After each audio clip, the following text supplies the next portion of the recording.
Ladies and gentlemen, it is Monday, November 3rd, 2025, and here's what's coming up on the Owen Report today.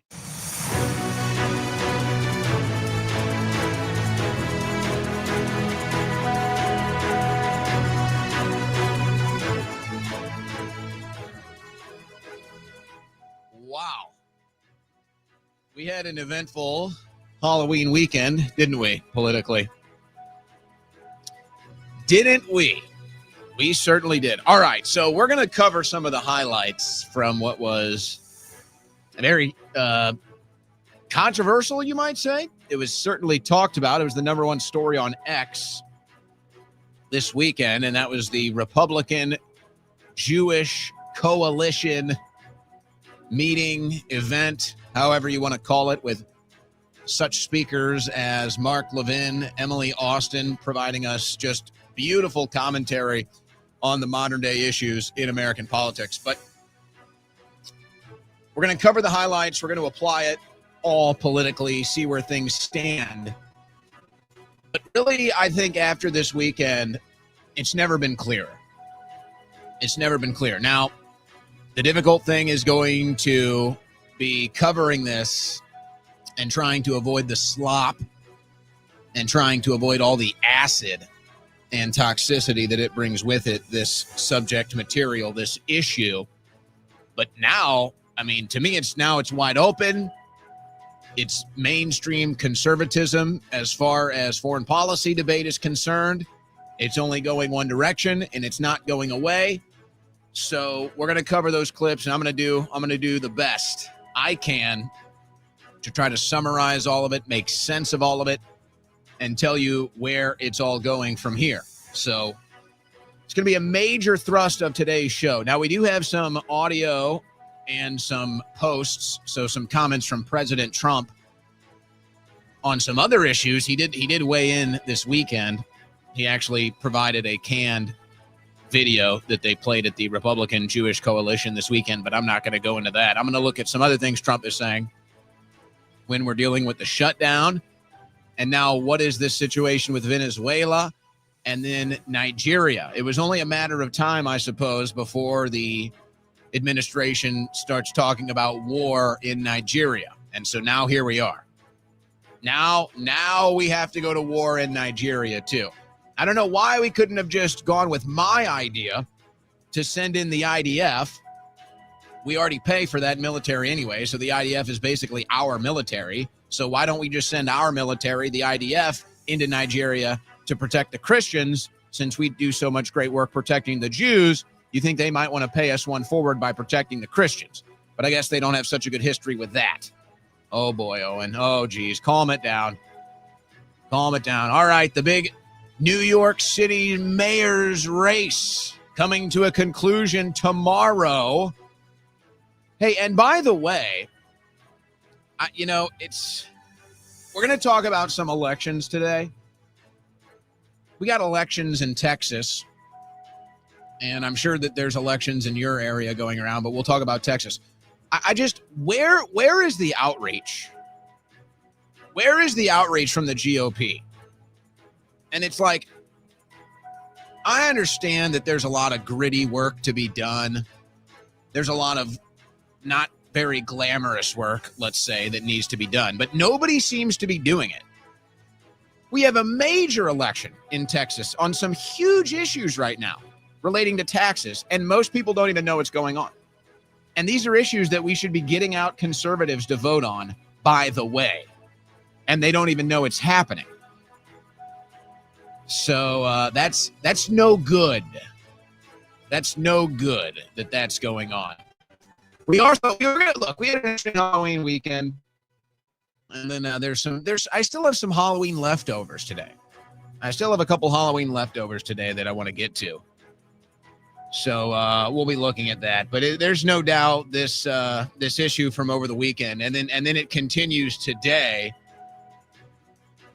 That we're going to be looking at this divide on the American right. It's unavoidable now. It's all out in the open now. There's no avoiding it. There's no hiding from it. It's here. It's the biggest issue moving forward into 2026. There's just no doubt. This news update was brought to you by OwenSchroyer.store, the official site for Owen Report merchandise.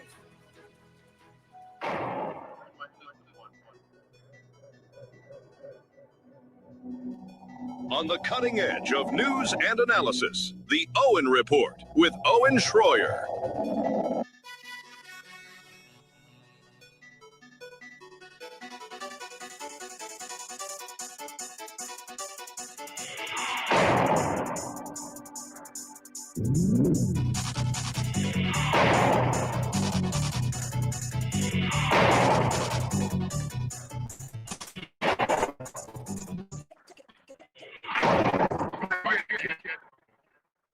All right, ladies and gentlemen. Wow. That was a wild weekend.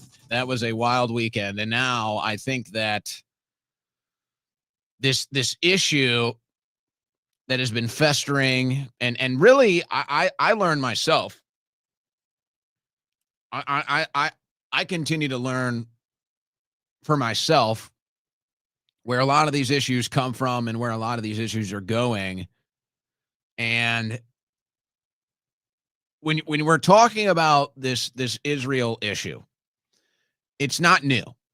It's been around for a long time. And even after this weekend, what we saw at the Republican Jewish Coalition, and they had these signs, what we're going to find out today is that even that phenomenon, I mean, literally to the point of Jewish Americans showing up with signs at a Republican event when they're afraid that the conversation of Israel is not going the direction they want, even that has been done before. I mean, like literally to a exact image. You wouldn't even know the two images I'm going to show you today. You wouldn't know which one was from this weekend, which one was from the 1990s. That's how crazy this is. I don't necessarily want to wade right into these waters out of the gates because I do want to kind of build up to that. But it really is wild. And I'm thinking about how to handle this today to try to be ahead of the curve. Because I like to stay ahead of the curve. I like for you to stay ahead of the curve. And I'm thinking, what do we do to stay ahead of the curve on this issue? Now that it's just wide open, folks. Now it's wide open and everybody's weighed in. It's sad to say, and I don't even like saying this because I don't operate this way in politics, but it does seem like lines have been drawn and now you have to pick a side. And I think that was the real development from this weekend. But again, the Republican Jewish Coalition, I mean, what even is it? Does it have that much stake? Why would the Republican Jewish Coalition have that much stake in the outcome of American elections? Or more specifically, why would the Republican Jewish Coalition have so much say over the larger political body known as the Republican Party or right-wing voters? But I guess that's kind of an issue that has been addressed with this entire issue of why America is supporting Israel to such a degree. But I'm thinking, how do we get to the cutting edge of this? How do we get to the next level of this and stay ahead of this curve as I'm watching this weekend? And I think I have an idea, but I'll get to that coming up. I don't want to just thrust into that today because I don't want to, you know how it gets. We all know. It's just, we know how it gets. We just, can we just not for just a minute? Is it possible to just not for just 1 minute? So let's go with this. So we're a couple days away. I'm cheering it on. I'm pumping the fist. I'm looking forward to it. I'm thinking we're going to see a record.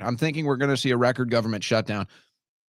And I would say, well, this isn't really saying much, but I mean, I'm just not seeing anything from the Democrats that indicates they're going to change their mind by Wednesday. So I don't know. It might be a safe bet to say we are going all the way. We are going with the longest government shutdown in this phenomenon's history, this fake government shutdown phenomenon history, this Washington, D.C. political football history of the government shutdown. It will be the longest one after Wednesday. So I suppose the Democrats could rally and do something desperate before them, but I just don't see it. I just don't see it. And you had the Senate out there on the Hill today, and John Thune and the usual suspects. And it's all the Democrats pointing the finger at the Democrats. Hey, that's fine. They're not showing up. They don't want to vote. That's true. But just can you talk about issues that the American people actually care about? Can you talk about the things the things that are actually affecting the American people? You just look so pathetic sitting and swimming in the swamp with the Democrats on these issues that most people don't even care about. And then you have these judges. It's like, am I in the twilight zone here? So I have multiple judges that come out. Oh, the SNAP program. So the judges will come out and they'll say, you, the American, you are by birth forced to give charitable donations. That is now your birthright as an American. It's right there in the Constitution, according to these leftist judges, according to these Obama judges. You are born with the duty to be a slave. You are born to be a slave in this country now. So that means that when you work, you're working for somebody else. When you work, you're working for a foreign country. When you work, you're working for a foreigner. When you work, you're working for an American that can't or doesn't want to work so that they can feed themselves or their family. Now, just to be clear, let's try to cover all of our bases today, because I've heard it all. I can already hear the people buzzing, disagreeing with me, but I've always remained consistent, and I said this the other day. Conservatives believe in a tiny welfare state. Tiny. Meaning, we recognize that in our great civilization, in our great country, we recognize that there are people not just less fortunate or unfortunate, but quite literally unable, incapable of doing things. Mental problems, physical problems, whatever. We could have a tiny welfare state that takes care of these people, and we can be okay with that. And by tiny, I mean absolutely necessary. I mean absolutely necessary for people with physical or mental conditions where they can get some form of welfare from the government. Tiny welfare state. Tiny. Tiny. As small as possible while meeting certain necessities for certain people. I believe I believe as a conservative, whatever is left of a conservative in the United States of America, whatever is left with the idea of conservatism, I believe that most conservatives would say tiny welfare state. Tiny. We want to take care of people that are unfortunate and can't take care of themselves. Tiny. Tiny, tiny, teeny tiny with massive oversight. So, of course, that means we're not doing massive foreign aid, zero foreign aid, zero foreign aid, zero foreign conflicts, zero foreign entanglements. And guess what? You could have a massive welfare state in the United States of America if you cut all the foreign aid. You'd have so much welfare in the United States of America if you cut foreign aid, you'd be drowning in it. But we don't want that either. But this is the big debate. This is why it's such a joke. Your government pretends like it's a shutdown. Your government pretends like it's some sort of an emergency. A SNAP program, $8 billion a month. I'd say $7 billion of it is waste, fraud, and abuse. Completely unnecessary. I'd say you could get that down to $1 billion a month and still probably be way over the top. Meanwhile, all the foreign aid still goes on. All the foreign wars still go on. We're still blowing up boats coming from Venezuela or Colombia or who knows, whatever. Just blow them up. So there is no real shutdown.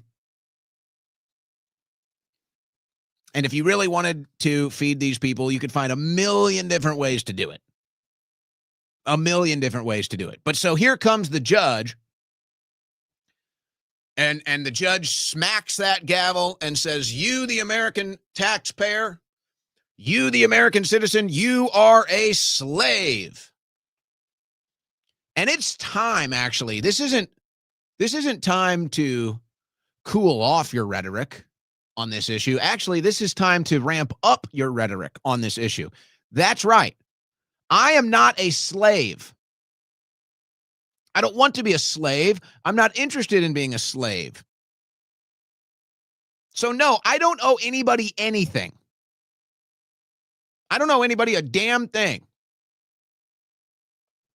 And not a single percentage of my wages should be forced to go to anyone else. You could take a fraction of a percentage. You could take a fraction of a percentage and still have a massive welfare state in this country. You take multiple digits of percentages from our paychecks, and you're going to tell me that, oh, we can't afford the SNAP benefits. So when a judge smacks that gavel and says, no, Americans are entitled to this welfare program, that is a judge smacking a gavel and saying, you are a slave. When politicians, or we might as well expand this for the sake of today's conversation, members of the American media open their big, fat, stinking mouths and say, you have to support a foreign country, we have to have foreign aid, we have to have foreign wars, that's them opening their big, fat, stinking mouth and telling you that you have to be a slave. Don't deny it. There's no retort. There's no denying this. That is a fact. That is a fact. Let's not play games. Let's not twist words here. When you make somebody else pay, when you make somebody else work, when you force somebody to use their labor to benefit somebody else that they don't want it to, that is a de facto modern day slave. Oh, do you really want this logic to play out? Do you really want me to go all the way with this logic?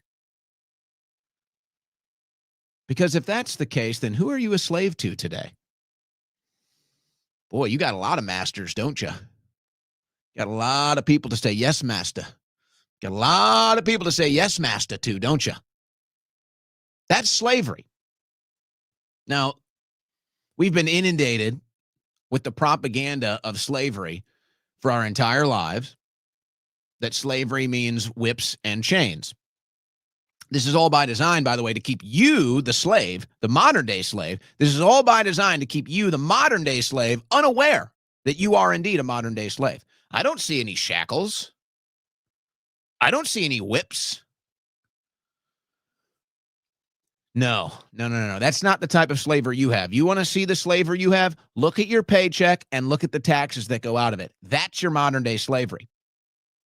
And then when you go to the grocery store and you're having to cut costs, or you're looking at your bills and you're having to cut costs, there's your modern day slavery, America. I know, believe me, I know how propaganda works too well. That's why I call it out so easily and before everybody else, and it usually gets me in trouble.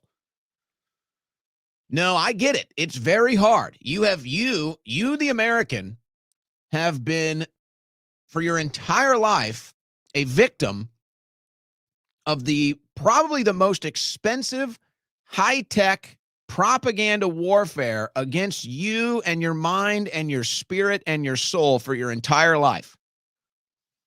It's by design that when you think slavery, you think whips and chains. And it's by design that because you don't see any whips and chains around you, that you don't realize you're a slave. But make no mistake about it. You are a slave. You are a slave. When you work and 33% of your labor is stolen from you and given to someone else, that is modern day slavery. That is modern day slavery.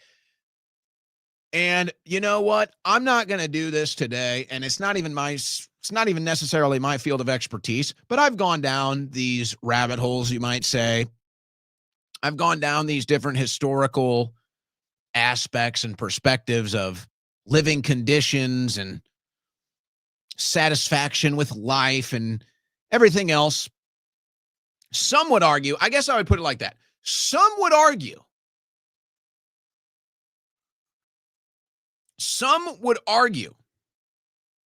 that different slaves in the history of this world had a better life than some Americans do today. That one might be a little heavy. Again, not my field of expertise.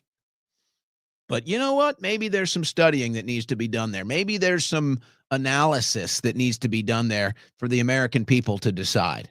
Maybe it's not for me to decide. Maybe it's for you to decide. But there is no debate. When you work and 33% of the money that you earn with your labor is stolen from you and given to someone else, that is modern day slavery. You, the American, just like me, I'm not immune to this. I'm a slave too. They take my money too. We're all slaves. And this is the slaves trying to break free. That's what we're, okay. Let's take it all away. Take all the different colors. Take all the different colors, all the different issues, all the different policies, all the different faces, all the different names. Take it, wipe it all out. And understand that this is what we're in right now. The American people, the modern day slavery that they're under, are trying to break free. And the masters are doing everything they can to stop us. They are doing everything they can to stop us from this self-realization. And they're doing everything they can to stop us from freeing ourselves from the modern day system of slavery. How would you like, instead of 33% of the money that you work for and earn going to somebody else, how would it feel if that was just all the way down to, I don't know, let's say 3%? Can you even comprehend what that would be like? Can you even imagine what that would be like if you got to keep 30% more of the money you make today? These are very real numbers. By the time you're done paying all your taxes, after all your transactions, about 33% of it, depending on where you live, is going to the government. So all we're trying to do here is break free. All we're trying to do here is take our future back, take our country back, take our lives back, take our money back. And you can see the fight to keep us down. You can see the fight to keep us enslaved. And this is all of us, by the way. There's many different shackles on many different people. There's many different brainwashing and propaganda operations aimed and directed at many different people. In fact, every group has their own little catered brainwashing propaganda method to keep you enslaved, to keep you down. And we're just trying to break free of all of it. We're just trying to break free, and you can see the masters trying to keep us down. And that's what it is. Now, President Trump has just made this statement, and we might have some breaking news with Tulsi Gabbard here coming up in a minute. President Trump says, terminate the filibuster, not just for the shutdown, but for everything else. We will get all of our common sense policies approved, voter ID, anyone, and make America great again. Remember, the Democrats will do it immediately as soon as they get the chance. Our doing it will not give them the chance. Republicans, be tough and smart. The Dems are crazed lunatics. They will not open up our country, no matter how many people are irreparably harmed. So I don't understand this at all. First of all, you can't terminate the filibuster, President Trump. Okay? So let's just stop it. And it's not that I don't understand where he's coming from on this. I do, and I understand his frustration with this. I do. But you can't end the filibuster. Because everything you just said about the Democrats, they'll do it to us again without the filibuster. So, Republicans and Democrats can both filibuster. And so we shouldn't be upset that the process is working. Because that's what's happening here. The process is working. And as dastardly as the Democrats are, and as corrupt as the Democrats are, this is the process working. The process is meant to be difficult, at sometimes even impossible to get things done, and that's a good thing. The problem is our Congress and these bureaucracies, they've become so corrupt that they're just above the process now. You understand? The whole process that you're going through right now with this government shutdown and filibuster and everything else, this was meant to stop everything. This was meant to say, okay, government, pause. You, the American, you can still live your life. You can still go out and engage in commerce, whatever else goes on out there between one American and the other. You, the American people, our way of life should not be impacted by a government shutdown at all, except for positively. So it just shows you how corrupt the whole system is, and how the government shutdown is just a fake thing to begin with. It's just a political football game. So first of all, it's bad for the president of the United States to be talking about ending the filibuster. Okay? Now, he's not a romantic over the Constitution. So, okay, whatever. I'm not surprised that Trump calls for ending the filibuster. He's trying to get things done. But then what happens when the Democrats get the presidency and the House and the Senate, and then they want to railroad everything, and then we can't filibuster? So obviously you can't do this. But no, the government shutdown should be an actual government shutdown. The IRS should be closed. The FBI should be closed. The CIA should be closed. Everything should be closed. I would say the only thing that should be operating in a government shutdown, the only thing I would say, is the White House staff and the military. And that's it. If it's not under the umbrella of the military, if it's not the White House staff, in fact, White House staff, you're all off too. I take it back. White House staff, no, you know what? They don't work either. Only the United States military should be operating during a government shutdown. Nothing else. Oh, but you don't get the SNAP benefits, or, air traffic control isn't working. But everything else goes on just fine. So the whole thing is fake. The whole thing is fake. And the fact that we have to sit here and grind it out with Democrats over voter ID, it just shows you how pathetic the whole thing is. So I'm sitting here toiling with the Democrats to get voter ID, but don't worry, not a single foreign aid check will be missed. Not a single foreign aid, not a single military aid, none of that will be missed. But you, the SNAP recipient, the American, you're not going to get your benefits. You, the air traffic controller, you're not going to get your paycheck. So the whole thing is out of whack. The whole thing is ridiculous. The whole thing just shows you how corrupt it all is. But now it's Trump calling for an end to the filibuster. Can't support that. Now, Trump also had an interesting interview with 60 Minutes over the weekend, in which I guess they decided to do some heavy editing for it.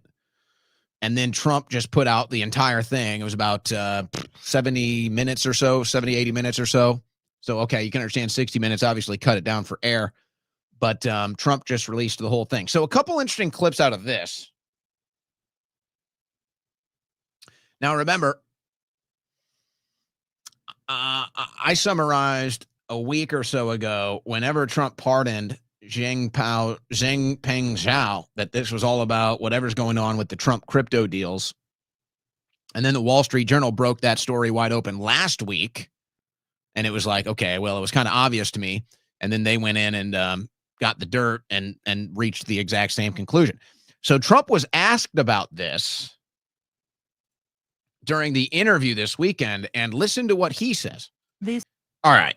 Now, I look, there's two ways to interpret this from President Trump. There's the positive and the negative.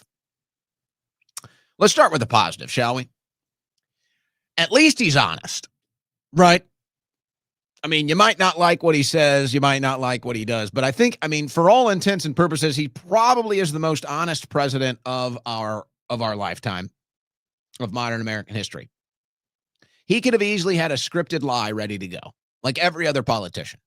He could have easily had a scripted lie anticipating. In fact, the fact that he didn't even know the question was coming is, that's like as honest enough as it gets. There's no way the last administration would have allowed Biden to get up there without knowing every single question. There's no way. The whole thing would have been scripted. So, okay, in a positive light, Trump is up there, it's unscripted, and he's answering the questions honestly.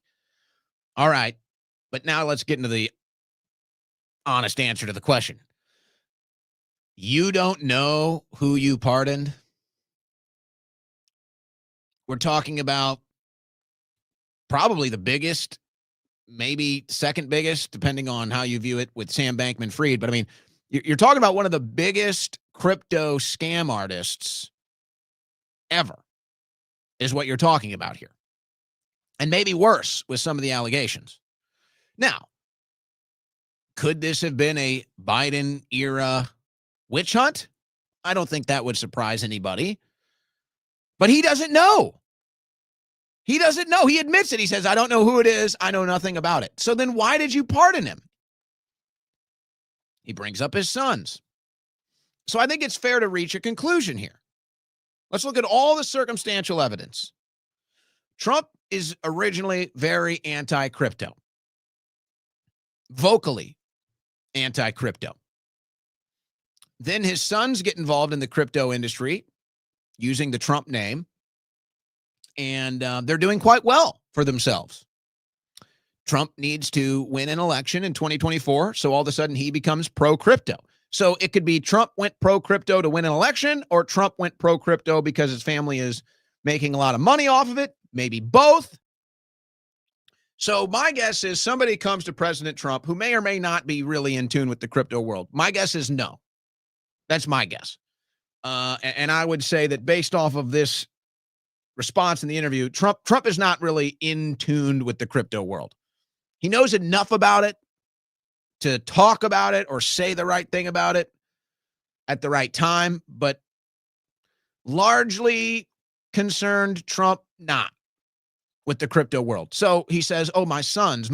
Okay, so if I'm hearing this right, probably one of his sons goes to him and says, my guess would be Don Jr., maybe Eric, they're both involved in the crypto markets, and says, Dad, this guy got railroaded, or Dad, I want to work with this guy, but I can't right now because he's got these legal problems from a witch hunt.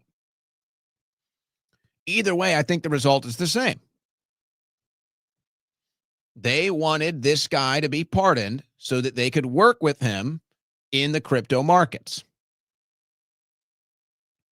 Now, whether that doesn't mean anything bad or good, inherently, it's not indicative of anything positive or negative, but I think it's a pretty fair conclusion to reach here that his sons convinced him to pardon this guy so that they could work with him in the crypto industry. I don't know what other conclusion you can reach from what he just says. I mean, seriously, what is the spectrum of potential? What is the spectrum of potentials here? Trump just randomly signed a pardon that he had no idea who it was? I mean, this is, let's look at the spectrum of potential. Either Trump signed a pardon and he had no idea why or who it was, or Trump intentionally signed a pardon with this guy so that his family could work with him in the crypto markets. Now, the medium here, the middle road might be that his sons wanted to work with this guy, or his sons thought he got railroaded, so they brought this up and said, Dad, will you pardon this guy for us? And he did it. That's probably the most likely situation. So it's like, okay, I kind of admire Trump. He's being honest. He's like, yeah, I pardoned the guy. I have no idea who he is. I just pardoned him. I was told this thing, so I pardoned him. Not much better than the auto pen situation, but okay, at least he signed it.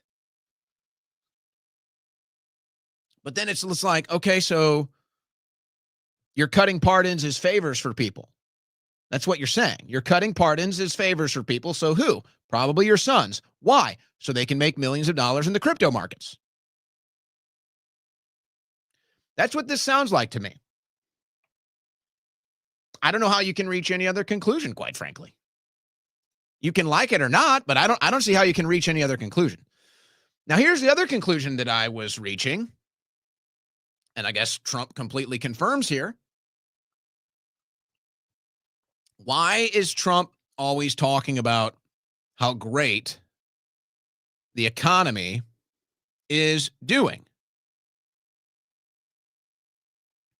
Why? Well, I had my theories, and I think President Trump confirms them. Just hit an all-time high. We're doing really well. All right. So I don't think it's fair to, I think Trump is being honest. You might not like what he's being honest about, but I think he is being honest here. But bigger picture, he's telling you why he thinks the economy is great. Now, look, I don't hear anybody talking about their 401k. Do you? I don't. I hear some people buzzing about the stock market, but obviously these are people that are in the stock market. But it's pretty clear here that Trump is only valuing the results on the economy based off the stock market and 401ks, which is not a good indicator. Now, there could be this kind of timeline disconnect with President Trump where it used to be a better indicator of the economy than it is today. But I'm just telling you right now, nobody I talk to talks about their 401k. Nobody. Some people might talk about their stock portfolio. No doubt the stock market is booming. That's a fact. But I don't know about 401ks. Nobody talks about their 401k. I don't have a 401k. I have no idea what's going on. Nobody talks about that. No, nobody that I know. And I think I think nothing is a perfect barometer, but the interactions that I get, I think is a pretty fair barometer of where things are at. And if I don't have a single person telling me about their 401k or talking about it, then I'm saying this is mostly a non-factor for the average American. I think that's a fair assessment. Now, he's right about the grocery prices. They mostly went up under Joe Biden. That is true. But they're not going down. They're not going down. And they say, oh, gas prices are down. They're down like a quarter. So, okay, they're kind of down. They need to be down like $1 or maybe $2 to start using that as a selling point for success. If you get gas prices on average down $1 per gallon, then I'll allow you to do a victory lap. It's not happening. If you actually lower grocery prices, that'll be a huge victory lap. It's not happening. It's not happening. But you know what, Mr. President Trump, that is, you bear a lot of the responsibility for this too. Because you allowed the shutdown of the economy during COVID. You did that. So you can kind of shrug your shoulders and say, I didn't know what else to do. I understand you were pressured to put in these decisions and these COVID tyranny responses. I understand that. But no, that was the reason why the economy tanked and the reason why there's permanent damage now to our economy with inflation and with the cost of living is because you allowed the economy to be shut down.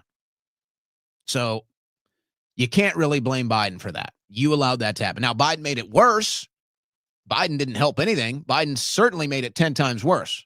So yes, you could probably make the claim that Biden was worse under the COVID restrictions than President Trump was. But not by much. Not if you're being fully honest. It was Trump that was president when they shut it all down, folks. That was President Trump.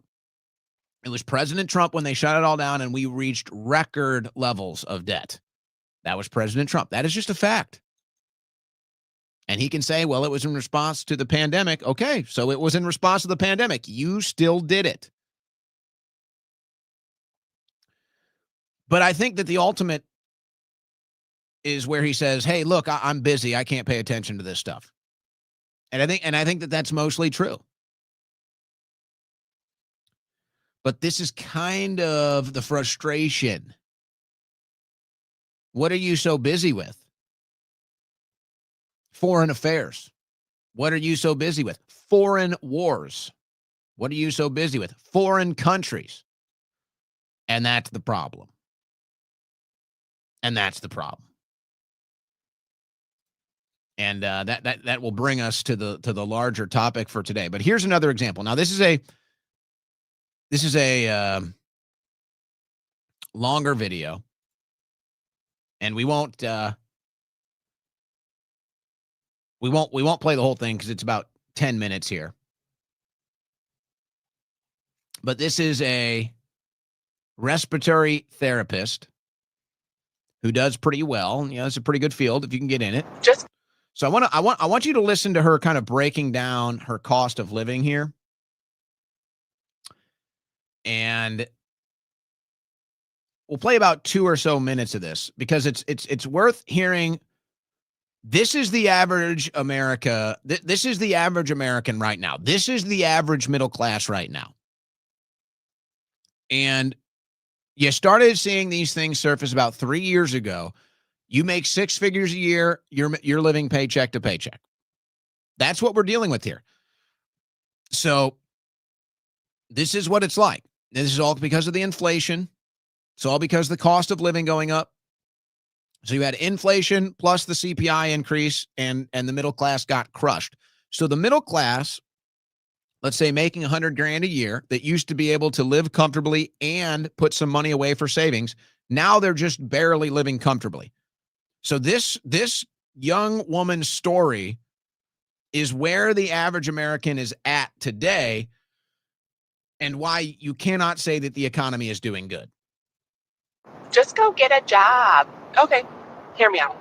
I'm a respiratory therapist, okay? I take travel contracts for work right now, and I do that because it's twice the money, okay? The economy requires me to leave my home for work, because if I take a regular staff position, I'll make anywhere from $31 to $35 an hour. Prime example, for 3 months out of this year, I did home care. I made $32 an hour. I worked 40 hours a week, at least 40 hours a week, okay? My biweekly take home after taxes, retirement, and health insurance for me and my 3-year-old daughter, my biweekly take home was right around $1,600. Okay, multiply that by 2, gets you through a month, $3,200 a month take home, right? Sounds like good money, doesn't it? Should be good money, $32 an hour, right? $3,200 a month to live on. Anybody should be able to live on that, right? Right, that's what I thought too. Okay, so my rent was $1,400 a month. Now, mind you, that's decent. That is below the national average. Okay, rent $1,400 a month. Gas and electric, they'd wax and wane. You know, electric's higher in the summer, gas is higher in the winter. But between the two of them, they averaged around $300 for the two of them. Okay, so we're at $1,700 a month. Full time Monday through Friday childcare for my 3-year-old, $1,100 a month. I'm now at $2,800 of my 32. I have $400 left to put gas in my car, groceries on the table, toiletries, you know, shampoo, conditioner, toilet paper, laundry detergent, any copays if we decide to go to the doctor's office. Fuck a car payment. You might as well drive a paid off car. Mind you, I don't. I have a car payment. Okay? Car insurance. By the way, that whole aspect of the paid off car and everything, that's another major economic thing that we have going right now. That's kind of just a side issue, but it's like nowadays, you know, if you don't want a car payment because you can't afford it. All of that is supposed to be covered by $400 a month. If I sat down with somebody, I'm from Michigan. If I sat down with somebody from Michigan Works and they put together my expenses and they put together what I make, I would qualify for SNAP benefits. And I would need them in order to keep me and my daughter afloat with me. At $100,000 a year. That's how bad it is, folks. At $100,000 a year, you can qualify for SNAP benefits because that's how expensive it is to live here now. Me working full time, making $32 an hour. What is not clicking, guys? Oh, get a job. Oh, the few bad ones are. All right. So I think you get the point.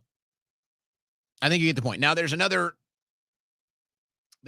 issue here, which is she is a single parent, and I'm not saying that as a knock on her. There is this new phenomenon in America. There's more single parents now, and I think that that's a totally separate issue that maybe we can get into later. Actually, as Thomas Massey has just remarried, about a year and a half after his wife passed, and there's a lot of commentary on that. A lot of people attacking him for that.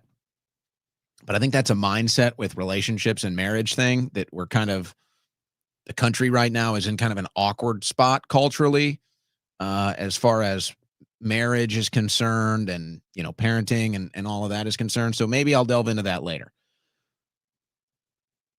This is the real big issue.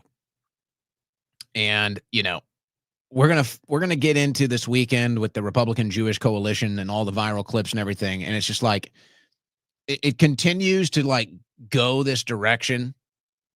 It continues to go over here. Folks, the issues we have are at home. The issues that we are facing are at home. The issues that the average American is facing is at home. Okay? The issues aren't on the other side of the planet. The issues aren't religious issues. The issues are that the middle class in this country is dying. The issue is that Americans who have worked hard and struggled for 30 years of their life, they're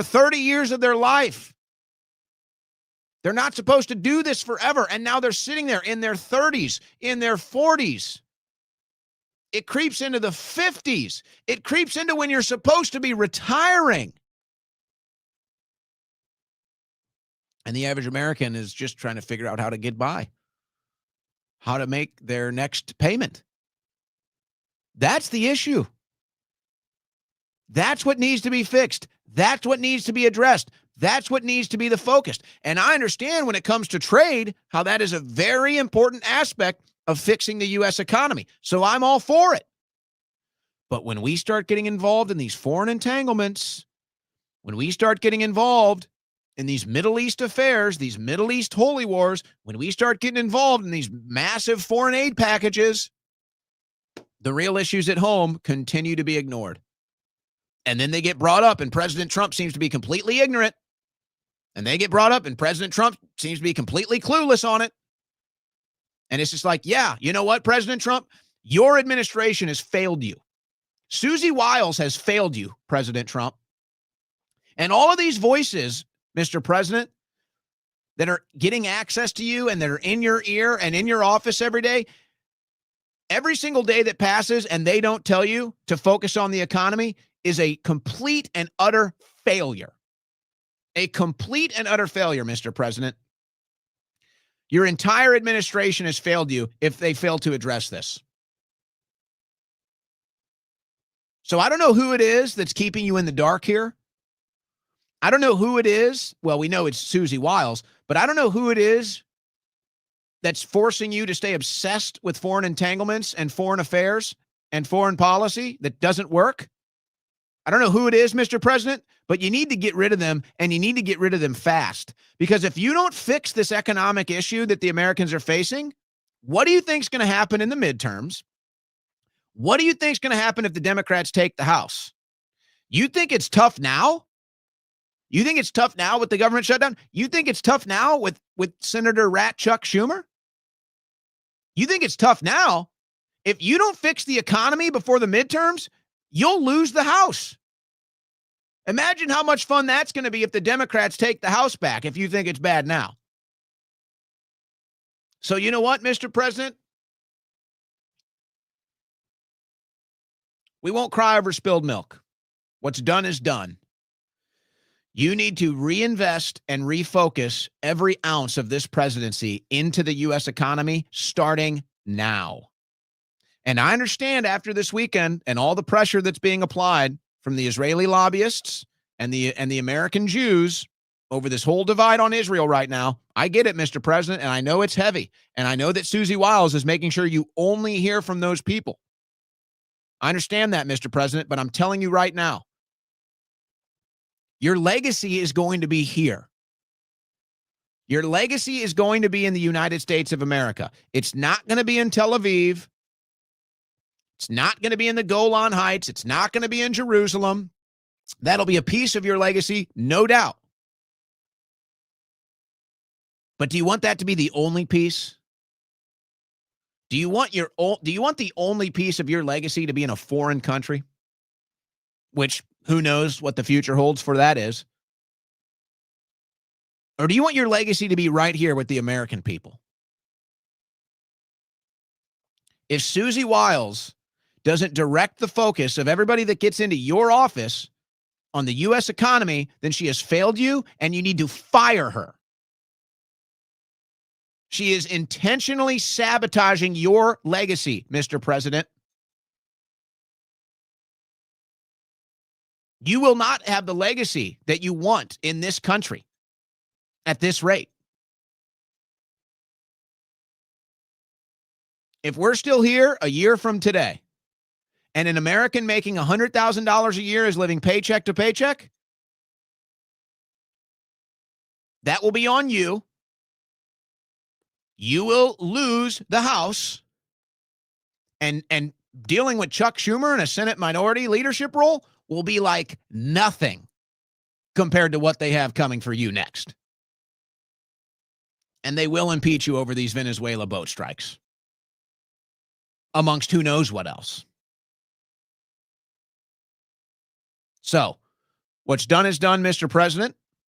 All right? What's done is done. Can't reverse the past. But you better dedicate the next 12 months of this administration to fixing the U.S. economy.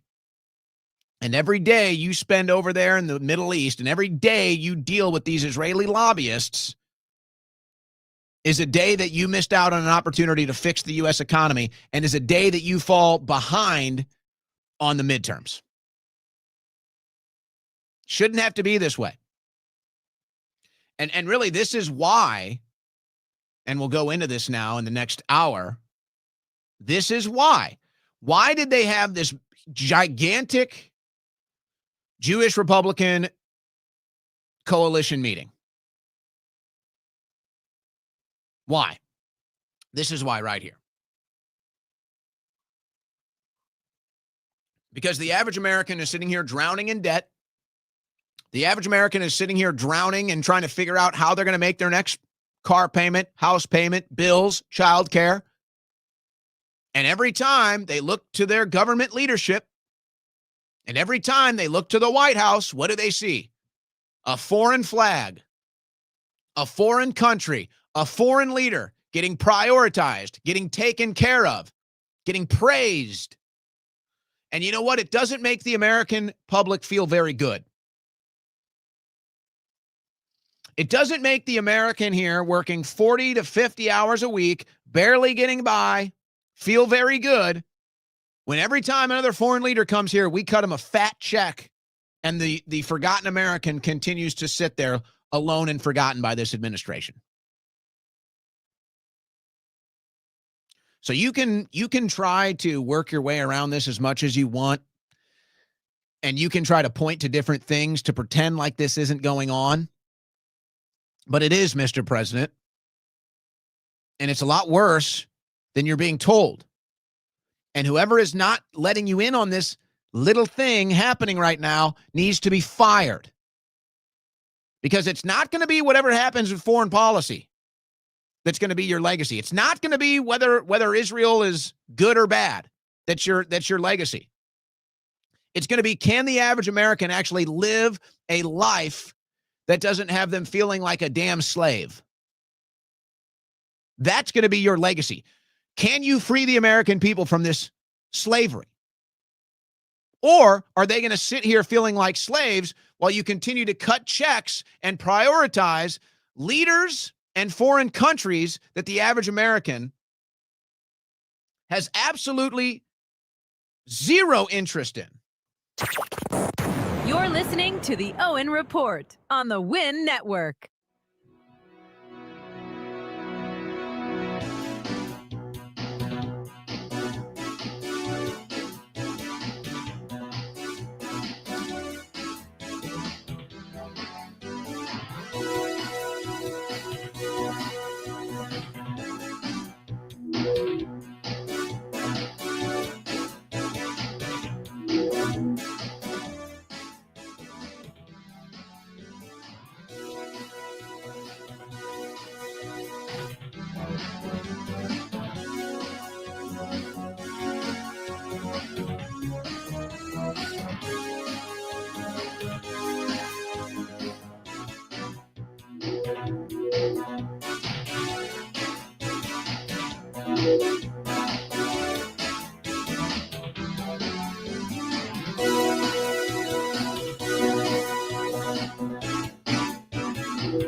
You found your political compass, the Owen Report.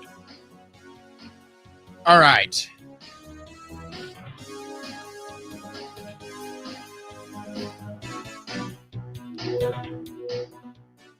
All right, before we get into all the highlights from this weekend at the Republican Jewish Convention and some of the other developments from this weekend, I want to make a big announcement here, and I'm very excited about this. And we kind of teased this last week, but I wanted to get a couple more ducks in a row before I went ahead and announced it, and so that's why we're doing it now here in month 2. So anybody that knows me knows that I am very obsessed, you might say, with health and fitness. It's something I spend a lot of time and energy on. It's very important to me. I have been a supplement head really since I was about 16 years old, playing high school sports and getting into weightlifting and physical fitness. I've really been a supplement head since I was about 16 years old. Both my parents really into health, fitness too, athletes, personal trainers, you name it.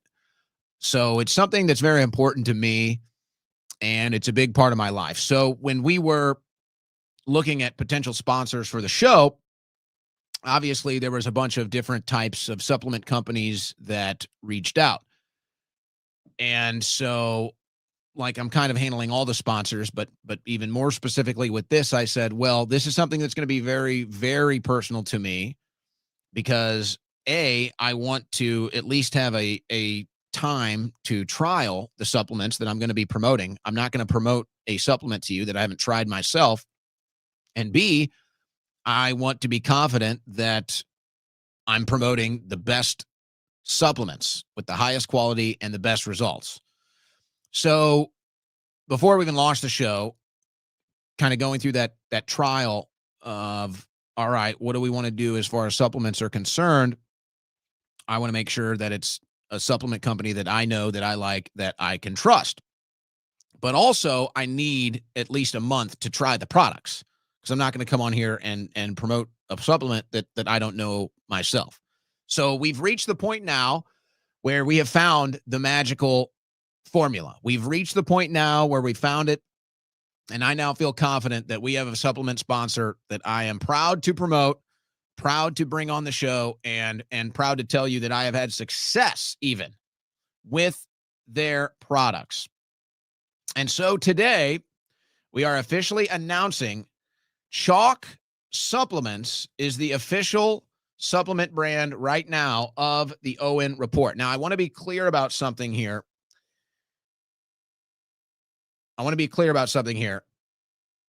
I obviously have not tried all of their products yet, but I have been trying these products for the last month, and I can tell you with absolute certainty they are having a positive result. Now, this is the Male Vitality Stack, the Tomcat 100, the Men's Daily, and the Ashwagandha. Now, I'm actually combining this with one other product I'll tell you in a second here.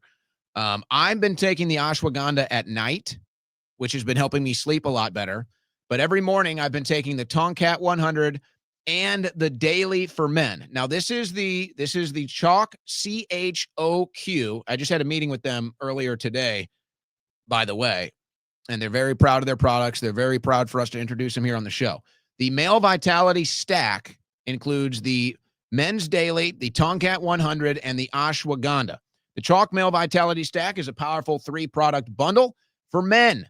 CHOQ Daily is our flagship men's vitality product with a full 500 milligram research-based dose of purified Shilajit plus herbs and Tribulus terrestris for energy, mood, testosterone, and healthy libido. Tomcat 100 and Ashwagandha dramatically enhance the T-boosting effects of Daily while also providing world-class effects on focus, drive, and stress response. Now, I'm somebody, just, I guess you might say upper 30s now, just turned 36 this year. And anybody that's gone through it, especially if you're into physical fitness, lifting weights, playing sports, you notice, obviously, after 30, things start to get a little more difficult to get going or recover. So this is why the whole testosterone boosting phenomenon has become such a major craze in health and fitness. Now, there's different ways that you can do this. I prefer all natural methods. I prefer finding natural, organic methods that can help you boost testosterone naturally so that you don't become reliant on something that is more synthetic. You can actually boost this organically, and it doesn't mess with some of the other natural processes that your body is, let's say, going through on a daily basis. It doesn't make you reliant on synthetic T replacement when you can do something naturally, organically, and sustainable over years. And so that's why I prefer something like this. And I can tell you this 100% works for me. Now, I want to be clear, though. This is the Male Vitality Stack. This is their go-to for men's vitality, testosterone boosting, and daily health. Now, if you want to go a step further, they have their Male Vitality Stack Ultra. And the reason why I'm telling you this is because I've actually been taking the Action 2.0 every morning as well. So I've kind of really been taking the Male Vitality Stack Ultra, if we're really being honest about it. But I can tell you for sure these 3 products, I haven't really been on the Shilajit. So that's why I'm just not commenting on that right now. I can tell you Shilajit does work. It is great. I've been on Shilajit product before, just not in my reputation right now, or my let's say cycle right now. Better way to put it. Now CHOQ gets the best quality Shilajit out there. They stand by that, the purest that they can find. And they'll even go through it. They went through it with me earlier today because I said, hey, here's the products that I tried. Here's the products I like. Here's what I'm going to promote. They said, great. What about this next? What about this? And basically what they explained to me, and this is true, most Shilajit that you're going to get out there on the market is not good, folks. You can buy it dirt cheap, and it's not very good, and you can put it into a product and upcharge up to 100 times. And anybody can go out there and find this stuff on the market. You can go out and find what people are paying for Shilajit. They pay the top price for their Shilajit. They pay the top price for the best Shilajit on the market. Now, again, I'm not cycling Shilajit right now, but he went through it. He said, hey, we'd like you to promote this too. I said, okay, let me cycle on that. But he's telling me this is the best Shilajit, and he was backing it up. He showed me everything that they go through to get it. But I can tell you Action 2.0, Tomcat 100, Daily for Men, and the Ashwagandha I've been taking tonight to help me sleep. All great products. All great products. So I went through the process. I made sure that we found a high-quality supplement brand, and I made sure that I took at least a month to be trying some of these products so that I can tell you that they work, and they have worked for me. So we're telling you about them today. Male Vitality Stack. Now, when you go and sign up for the subscription, you can get a discount, a huge discount, actually, with coupon code Owen. 25% off your subscription with coupon code Owen. So that's the best way. If you're going to be like me and you're going to cycle on this stuff for a while, that's the best way to do it. Subscribe to it and use coupon code Owen, and you will get 25% off that subscription. It's CHOQ, that's CHOQ, CHOQ.com, and then use promo code Owen to get 25% off your subscription. Now, they are so proud of their products here. They would love to hear from you. They would love to hear from you. Questions, $50 50-CHOQ-300. You can text or call them at 50-CHOQ-3000. Send them a text or a call, and they would be happy to talk to you about their products because they love them and they're proud of them and they're proud to be a sponsor of the show. CHOQ.com, coupon code Owen at checkout, and you'll get 25% off your subscription. So really excited for that. They have a ton of other products, by the way, folks, a ton of other products. But as I said, and I told them, we're all on the same page. I said, look, I don't mind promoting your other products, but I'm only going to promote what I've used and what I know is successful. They said, no problem. And then they said, here's some Shilajit. Here's some other stuff that we'd like you to promote. They're going to send it to me, and I'll let you know about that in the near future. I have no doubt it's going to be great. But I told them, hey, I'm only comfortable promoting supplements that I've used and that I can actually say work and are a success. They said, no problem. And so that's where we're at. So big shout out to CHOQ. By the way, they're based right here in Texas as well. So that's nice. We got a Texas-based company. But there it is, folks. We finally did it. We finally got the supplement sponsor across the finish line, and I can't be more proud of that process. Really, I can't be, because that's something that's very important to me. I'm never going to sell you a supplement that I don't either use myself or that I don't know is the best quality. I've always been that way, always going to be that way. That's why I'm so happy that this relationship with CHOQ is taking off. So you'll be hearing more about them as the show goes on. Okay. All right.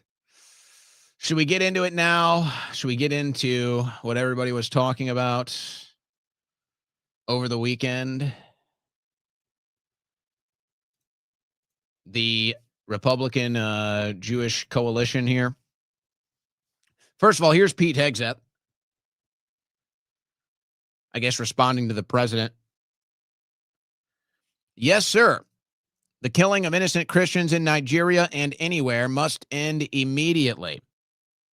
The Department of War is preparing for action. Either the Nigerian government protects Christians or we will kill the Islamic terrorists who are committing these horrible atrocities. So here you go again. Look, it's a no-win situation that they put you in here. And it's all based off of framing. It's all based off of attention. But this is 16-year-old propaganda that's going on in Nigeria. Now, again, is this happening? Yes. Are there problems in Nigeria? Yes. Are there people getting killed over land, over religion, over skin color? Yes, it's all happening. It's all very real. But they've been pushing this for 16 years to demonize Islam so that you'll continue to fund whatever wars in the name of fighting Islam. And that's exactly what this is. So why does America have to go in there and do it? Why does it always have to be America? Why do we have to bomb Iran?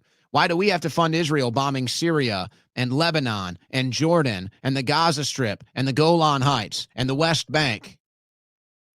Why do we have to support this? Now we have to support going into Nigeria. Now we have to support going into Venezuela. Where does it end? I'm sick of this crap. We pay for 1/3 of the IDF's budget. So let's send in 1/3 of the IDF to go fight in Nigeria and defend the Christians. If Israel wants to prove how much they care about Christians, they can stop killing Christians in the Middle East and taking their land and destroying their churches, and they can go into Nigeria and they can fight Islam there too. But it's always us, isn't it? It's always us. So they put you in this position that, oh, see, you don't care about killing Christians. I never said that. Pick any atrocity going on around the world and force me to support the good guys. You think Nigeria is the only place where Christians are being killed? You think the Middle East is the only place where there's ongoing strife and war and issues? Of course not. This is just what they decide to present to you and then force you to pay for it. No, let's send in the IDF. If Israel wants to continue to take my money, then they're going to take my command. So I want 1/3 of the IDF dedicated to Nigeria. Or does the IDF only fight battles where they know they can just bomb people that are clearly inferior? Does the IDF only fight battles when they know they can kill women and children en masse that can't fight back? Does the IDF only fight battles when they know they can bomb anybody they want and America will stand behind them, making sure that there's no response? Is that how this goes? Great. So now the same propaganda is being aimed at us, this time with Nigeria. And now we're getting ready to go to war again. I hope that's not the case.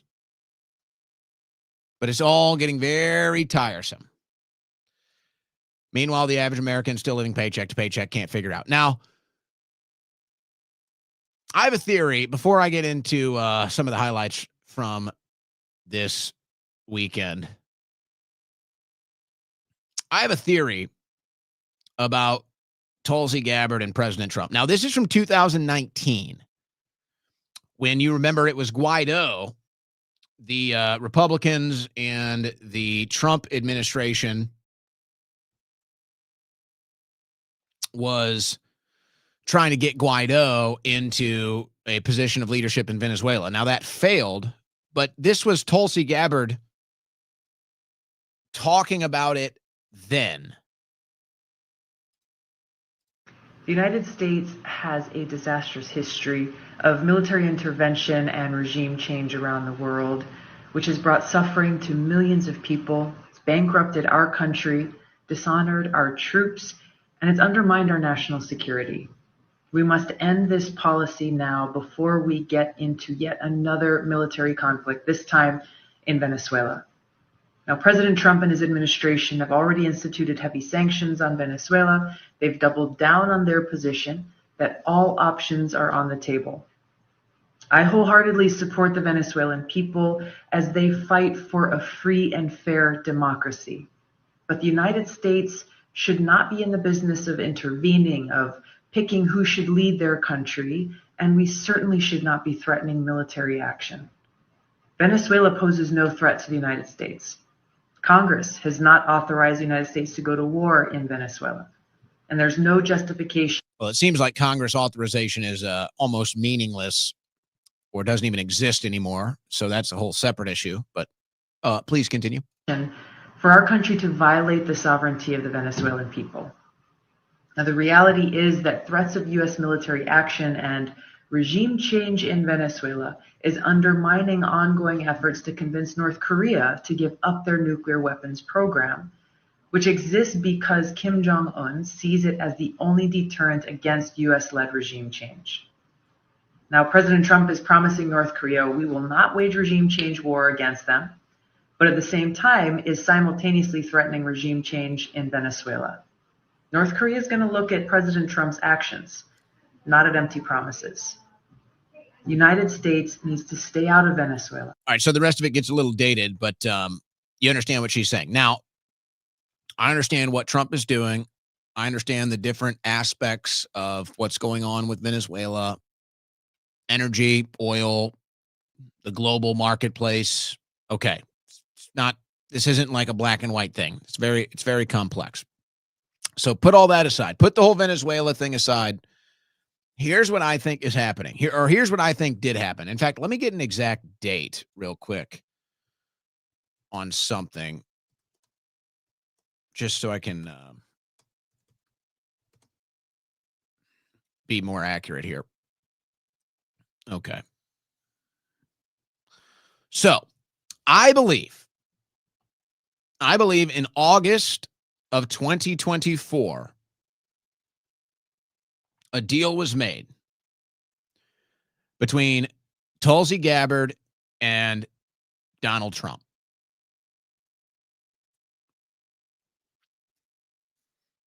And I believe that this deal, whether it was done directly between the two or they were using proxies to communicate, but I believe in October of 2024, there was a deal made between Gabbard and Trump, and it went something like this. Gabbard would agree to drop out of the race, or rather, forget about whatever race, actually. Gabbard would agree to leave the Democrat Party, join the Republican Party, and endorse Trump at the National Guard Association conference in Detroit, Michigan, a swing state, in August of 2024. as long as she was guaranteed a position in the administration, maybe even specifically an intelligence position. So Trump made her the director of national intelligence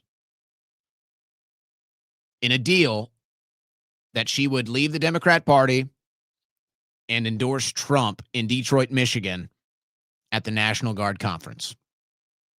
That's what I believe happened. Now, you can understand why both parties would do this deal, and you can understand how both parties would benefit from this deal. President Trump would win over a lot of center, left, libertarian, anti-war type of voters that you could argue he needed to win. So Trump gets maybe that 5 to 10% max of boost in the presidential election from the Gabbard endorsement. I do think it was that significant of a number. That's pretty significant.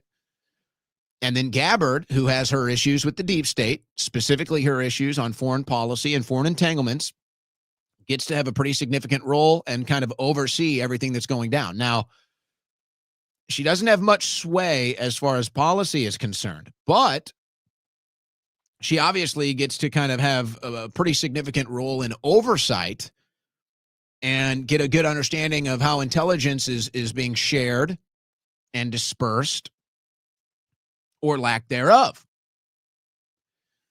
So, okay, assuming that my instincts here are correct, which they are very rarely not correct, they are almost 99.9%, maybe 99.8% on a bad day, as we lay that out for you on a day-to-day process, just like we did today. Trump basically confirming 2 of my instinctual reporting skills from last week today in the 60 Minutes interview. So this is why I think there is such a push against Tulsi Gabbard, but she can't go anywhere.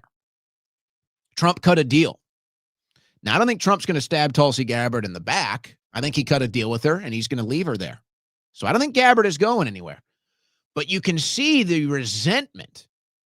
You can see the anger and frustration that Gabbard is there overseeing intelligence. Because guess what? The intelligence community that has been lying to the American people, lying to President Trump even, can no longer get away with it. So they're panicked. Now, here's another reason that I think confirms what I'm thinking about Gabbard here. Notice how the attacks on Gabbard have almost gone silent. Notice how there was that original push, the anti-Gabbard push, the calls to remove Gabbard from the administration. There was about a week where it was really focused on Gabbard, and she was a problem, and we didn't want her around, and she was being kept out of meetings, kept out of intelligence briefings, put on the sideline. We all remember that. Went for about a week, maybe a month, and then all of a sudden it went silent. Why? Why did it go silent? We all know how DC works. These people are cutthroat. They're not going to stop their attack campaign until they get your scalp. So why did they stop on Gabbard? Because they probably found out the deal, folks. Eventually, Trump probably got impatient. Eventually, Trump probably got fed up. And somebody, again, came to his office probably for the 100th time, probably a Levin, came to his office for the 100th time screaming and crying like a little bitch. You need to get rid of Gabbard. She's an Islamo-fascist. She's a terrorist sympathizer. She's a Hamas supporter. You need to get rid of her now. Get rid of that Gabbard. She doesn't like war. This Gabbard's an anti-Semite. She won't support war. It's probably how Mark Levin approaches the president. And Trump finally just got sick of him, got sick of seeing him and hearing him, and said, look, Mark, it's time to give it up, okay? I cut a deal with her, all right? She's in. She endorsed me. She helped me out more than you did, Mark. In fact, if I remember, you were a never-Trumper, Mark. That's right. You, Mark Levin, with your big fat mouth, you were a never-Trumper. So why don't you shut up and leave my office, okay? We all know why you're here. It's because your friends paid for you to be here. I don't really like you, Mark, okay? You're basically John Bolton 2.0. You'll probably be writing a book about me in 4 years about how bad I was, Mark. I know your type, okay?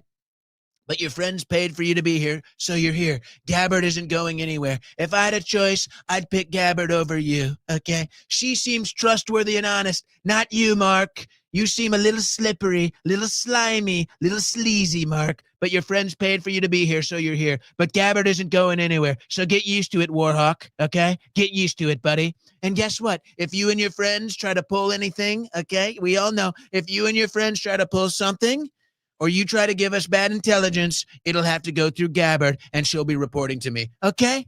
So that's how this is going to go, Mark, all right? So she's here for good. I don't know about you, but Gabbard stays, all right? You got it, Mark? Thank you. So I don't think Gabbard's going anywhere. And you can see that they're panicked that Gabbard is in there, folks. They're panicked that Gabbard is in there.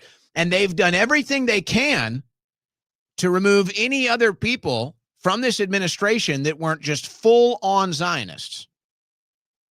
That's the truth. You don't think some of these people have gone public? You don't think some of these people have spoken to people in private about what's really going on at the Pentagon? In some of these other wings of the White House? It's not a secret, folks. Everybody knows what's going on here. Everybody knows the Israeli lobbyists, the Netanyahu lobbyists are in there running everything. It's public information. Trump has said as much. That's what's so crazy. Trump literally comes out and says, all the Israeli loyalists paid the most to get me in, so they get the first say. He's basically said that. And then you report on it, and they get mad at you for it. And then this weekend, they just go full mask off, and they just say, if you don't support Israel, there's no room for you in the American right wing. If you don't support Israel, there's no room for you in the Republican Party. Oh, okay. But see, if I say that, or if you say that, that's somehow anti-Semitic. But when they say that, that's a good thing. So then I say it, and it's like, oh my gosh, you can't be here. But what do I mean? You just said that, not me. You said that. And that's exactly what happened with Trump when he went to Israel. And he said, there's Marion Adelson. They pay hundreds of millions of dollars. And they love Israel more than America. Trump literally said that. And then I say that Trump said that, and then I get attacked. It's the craziest thing ever. So, but anyway, Gabbard cut a deal. She's not going anywhere. She's oversight on intelligence to make sure that there's no bad intelligence forcing us to get into a larger war. And obviously, this upsets Mark Levin. This upsets the Israeli lobbyists that have bought their positions in there. They didn't get there because they had any political capital. They didn't get there because they can make a deal with Trump. They got in there because Marion Adelson bought this administration and said, here's who's going in there. And Susie Wiles, who works for Netanyahu, said, here's who's getting access. So Adelson and Wiles are basically running the administration. Now, they take that personally and they say, no, Trump is running the administration. Hey, that's fair. Two things can be true. Trump can only deal with what gets to his desk. And if Wiles is in charge of what gets to his desk, well, then there you see the issue. And if Wiles works for Netanyahu, and if Adelson, the number one donor, believes that Israel is more important than America, well, I think we understand where things are. I think we get a pretty good idea of where things are at. And then you have this weekend. So in other words, the lobbyists that have been getting us to go to war for years with bad intel can no longer get away with it because Tulsi Gabbard is in there. In fact, I would close with this. Before we go to these clips from this weekend, I would close with this. I don't think we understand how important Tulsi Gabbard is right now. I think it's extremely underappreciated how important Tulsi Gabbard is right now. In fact, Tulsi Gabbard could be the most important member of this administration when it comes to foreign policy and foreign entanglements, because if Gabbard wasn't in there, folks, I think we'd be in an all-out war. I think we'd be in an all-out war with Iran. And who knows who else? Who knows? We could be bombing 5 different countries right now if it wasn't for Tulsi Gabbard. That's how important I think her role is right now. And that's why I think when you had this first push for another war with Iran and it not going that way, I think that was Gabbard standing in the way, stopping bad intelligence from getting to Trump keeping Trump at least aware of all the different aspects and angles so that we didn't get into a larger war. And when Gabbard eventually convinced Trump not to get into a larger war, that's when they started attacking her. That's when they tried to remove her. And eventually Trump just said, it's not happening because I made a deal. And then they backed off. So we should be very, very appreciative of Tulsi Gabbard. I don't think it's fully appreciated what she's probably kept us out of. So the only reason why America hasn't done more than just strike Iran, I think, is probably Tulsi Gabbard. I think Tulsi Gabbard is stopping the deep state military-industrial complex war lobbyists in their tracks right now, and they can only get like 1% of what they really want. And I think at a larger issue, and maybe Trump kind of plays into this too, I feel like, and this is why I kind of call him Boomer's last revenge, you know, I feel like there's this idea in D.C. There's this idea, there's this concept of the new world order, the post-World War II world order, in which the current power structure is looking to move a couple other pieces on the board that they haven't yet. So they've been able to topple Syria. They've been able to topple Afghanistan. They've been able to topple Libya. They've been able to topple Iraq. So they've been able to topple this military-industrial complex. They've been able to topple many regimes as they try to seek total global domination. But they can't get rid of Putin. They can't get rid of the Iran leadership, the Venezuela leadership, the North Korea leadership. So these are the pieces left to fall. And I feel like these boomers, this generational military-industrial complex run, they look at Trump as their last chance. They look at Trump as their last chance to regime change Venezuela. They look at Trump as their last chance to regime change Iran and anywhere else they see fit. They look at Trump as that last chance. And Trump he might agree with it philosophically. He might agree with it and say, hey, it's better for everybody, or it's better for America if we do regime change here. So whether you like it or not, he might believe that that's better. He might be in on that game. But this is their last effort, and that's why I feel like they're so desperate, and that's why I think something else is going to happen to try to get these regime change wars going.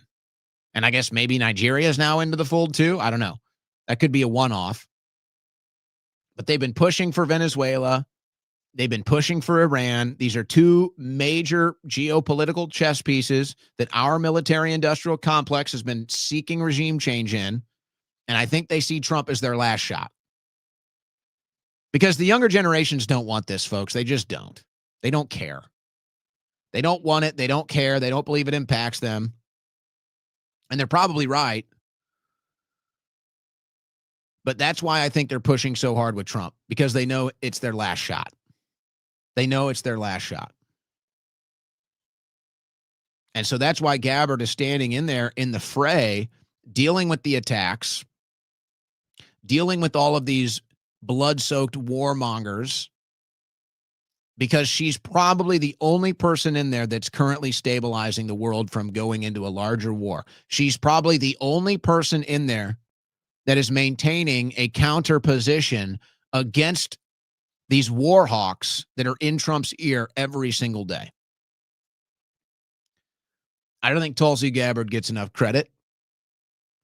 And I think it's extremely underappreciated, the role that she's played here in keeping the United States out of another regime change war. And I would bet if she wasn't in there, you'd probably already have it. I think we'd already be at war with Iran. I believe that. And who knows who else. So, makes sense, doesn't it? Makes sense why they all came out for Tulsi Gabbard a couple months ago. It makes sense why they all tried to have her removed and blocked from meetings during all the Iran strikes. Because she's probably the only one in there that's honest. And you know what liars hate? Honest people. And you know what You know when liars can't get away with lying? When there's an honest person in the room. And you know what the liars with their blood-soaked hands in the military-industrial complex, you know what they can't get away with when there's an honest person in the room? They can't get away with starting another war based off lies. So thank God for Tulsi Gabbard cutting that deal in August, which I believe she cut with Trump. And thank God for Tulsi Gabbard for sticking around throughout all this chaos, because I'm sure the attacks going on behind the scenes are 10 times worse than we even know, folks. You think Mark Levin is a disgusting person for the things he said this weekend? Imagine what he's saying behind the scenes about Tulsi Gabbard. Imagine. So give Trump credit. He stuck by Gabbard. He stuck by his deal. And Tulsi Gabbard is keeping the blood-soaked freaks like Mark Levin at bay. She's keeping the blood-soaked freaks like Benjamin Netanyahu at bay. Thank God for Tulsi Gabbard. Thank God. And I have a feeling all this will come out someday. All of this is going to come out someday. And if it comes out before Trump's term is over, then that means things went really bad. If this all comes out before 2028, then that means things went really, really bad. But if this doesn't come out till post-2028, that means maybe things didn't go so bad. Maybe we can actually do something with 2028. But if all this comes out before then, folks, that means all hell's going to break loose. So let's hope it doesn't. Now, here we go. Oh, boy. Oh, boy. You know, I'm trying to think of a way to introduce this. It's not even about the content. It's just about the consumption here. Because here's what sucks. Here's what sucks. And it doesn't even matter that I try to frame it this way, because ultimately whoever wants to can label me whatever they want, and they can edit this segment out of context just like they always do. Like an example would be, I shot a video probably 6 months or so ago, and I said, if you really love and care about Israel, then you need to listen to this message. And now there's parts from that video I shot that people have edited out of context to weaponize it. So they've edited that out of context to weaponize it for whatever their cause is. And you can't complain when you're in political media. You just have to accept that that's going to happen. But the point is, the whole purpose of that video was for me to say, hey, having this stance is not anti-Israel. And if you actually look at it from a logical, reasonable perspective, it's actually pro-Israel. But of course, everybody chops it up and cuts it out and makes it into their own little thing. So it really doesn't even matter that I'm trying to reframe this. But here's what I'll say, just to say I did it. So if anybody ever wants to look at the context when this stuff gets clipped out of context and weaponized against me or against you or whoever it is, you can understand. I think that it sucks for American Jews that Mark Levin and Ben Shapiro and Josh Hammer and Benjamin Netanyahu is what you get as political representation. I think that sucks for you. I think it sucks. And even American Jews that I talk to that are very pro-Israel, they are way more reasonable and rational than somebody I view as a complete psychotic like Mark Levin. So it sucks now and so it sucks for them, and then it sucks for us that don't have a loyalty to Israel and that aren't Jewish. It sucks for us because now we feel that we can't even have an honest conversation. We can't have an honest debate. We can't have an honest disagreement without the likes of the Mark Levins of the world coming out and trying to get us killed. And that's what they're trying to do. Make no mistake about it. The reason why Mark Levin wants everybody he disagrees with labeled a Nazi is because he wants someone to kill him. Mark Levin wants to label everyone that he disagrees with a Nazi because he hopes someone else goes out and kills you. Just like the woke left. Just like what the woke left does to us, so is now Mark Levin and the woke right. They want somebody to kill you. for being a bigot, for being a Nazi, for being an anti-Semite. That's what this whole thing is about. They either want you to be beaten down and afraid to talk, or they want somebody to come and commit an act of violence against you. Like, I don't know, a fake swatting. Maybe worse. So it sucks now that normal Americans, whether they're Jewish or not, normal Americans can't have just an honest conversation about this because freaks like Mark Levin have the biggest platform. And then you have this Republican-Jewish coalition, and it's like, I feel bad. It's like, what am I supposed to do now? What am I supposed to do? I have friends that are Jewish. I have friends in American politics that are Jewish. And I talk to them regularly. Sometimes we agree. Sometimes we disagree. We get along just fine. Neither of us hate one another. They're very pro-Israel. I'm not pro-Israel. We disagree. Not a hateful bone between us. Not any spite, not any negative, nothing. Just, hey, we disagree. That's it. So what am I supposed to do when somebody like a Levin comes out here and tries to get us killed? What am I supposed to do when the Republican-Jewish coalition comes out here and says, hey, you're not allowed in American politics if you don't support Israel? What am I supposed to do? Am I supposed to say, well, golly gee, I don't want to be labeled an anti-Semite. Golly gee, I need to make sure I get access to the Republican Party. So golly gee, I guess I'll just shut up and let you guys bully us and run roughshod over America first and then turn it into Israel first. I guess I'll just shut up because I don't want Mark Levin inciting somebody to kill me. And I don't want Mark Levin gatekeeping me out of Republican Party politics. So I'll just shut up. Or do I continue to talk about it and continue to cover it and then continue to be labeled things I'm not? Continue to let these bastards drive a wedge in between the America First movement, drive a wedge between American Jews and average Americans that aren't Jewish, that just want to see what's best for America. What am I supposed to do? And I was asking myself, and this goes back to the intro of the show, and I said, how do I get ahead of this? How do I get ahead of this? Because I can have conversations with my Jewish friends all day long. I can have debates, but that's not doing it. That's not gonna help it. So I'm saying, how do we evolve and get ahead of this curve? Because we all see where it's going. We all see where it's going. And maybe it's just not something we can control. Maybe it's something where we have to let them do their thing and then destroy themselves. The problem I have with that is that now every American Jew will suffer. And that is a fact. And Mark Levin has no problem with that, by the way. Ben Shapiro has no problem with that. In fact, they like that. Mark Levin and Ben Shapiro love watching the average American Jew that has nothing to do with politics suffer because of their foreign policies.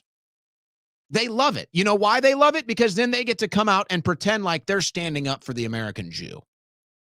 Mark Levin and Ben Shapiro, who would gladly throw any American Jew out to the slaughter as long as they got the foreign policy result that they wanted out of it. Absolutely they would. They do it every single damn day. And of course, Levin, Shapiro, they got millions of dollars. They got private security. They don't care. They don't have to worry about it. They have private security. They're rich.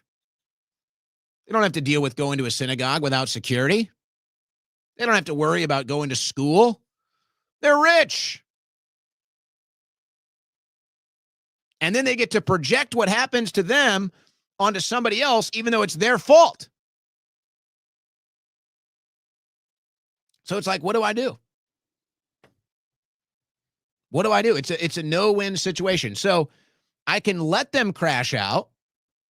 I can let them destroy themselves. I can let them destroy the foreign policy that's destroyed this country, and that's exactly what's happening. But in the process, innocent people will suffer. So it's like, do I step into that fray and take the flack,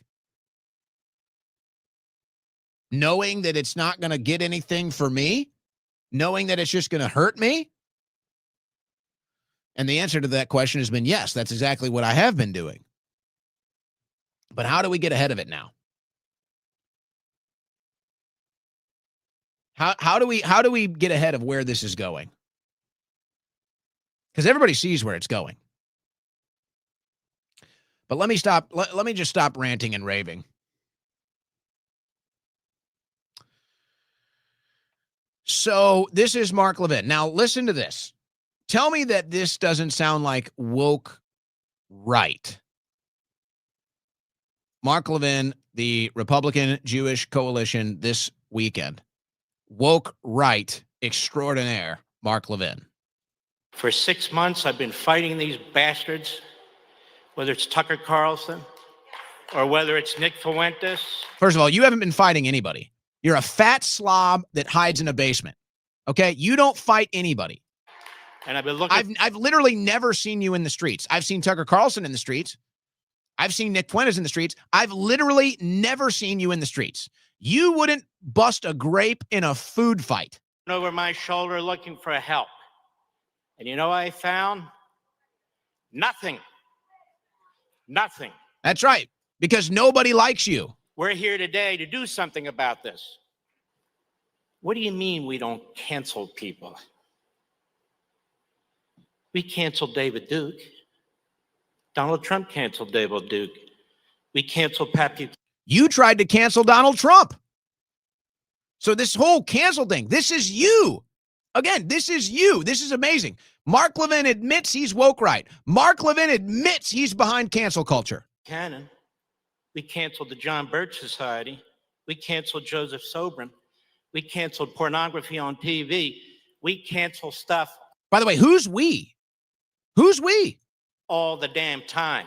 Hitler admirers, Stalin admirers, Jew haters. Now, see, this is where they're absolutely disgusting people. Just because you have a foreign policy disagreement does not equate to a Jew hater. Just because you have a foreign policy disagreement does not mean, first of all, I wasn't even alive for World War II, okay? But I don't express any opinions on Hitler. And every time I've been asked about Hitler, I've expressed negative opinions. In fact, I've been attacked by people on the right because I call Hitler a leftist, which he was a socialist. But hey, that's fine. It's called political conversation. It's called political debate. But this is what they do. This is why Mark Levin is a disgusting human. This is why Mark Levin is the one that should be purged from Republican politics. This is why Mark Levin is woke right. You are allowed to have a foreign policy disagreement without being called a Nazi. You are allowed to have a foreign policy debate with Mark Levin and not be labeled a Jew hater. And it's disgusting that Mark Levin would do that, but he has to do it because he can't win the debate. Mark Levin cannot win the debate. So he labels you a name because he's woke. This is a core tenet of woke. Why did the left label you all these different things? Because they couldn't beat you in a debate. Why is the right labeling you all these things? Because they can't beat you in a debate. American haters, Churchill haters, you're damn right we're going to cancel them and deplatform them. Thank you for admitting it. Mark Levin, pro-cancel culture, woke right. Thank you, Mark. Called the market system.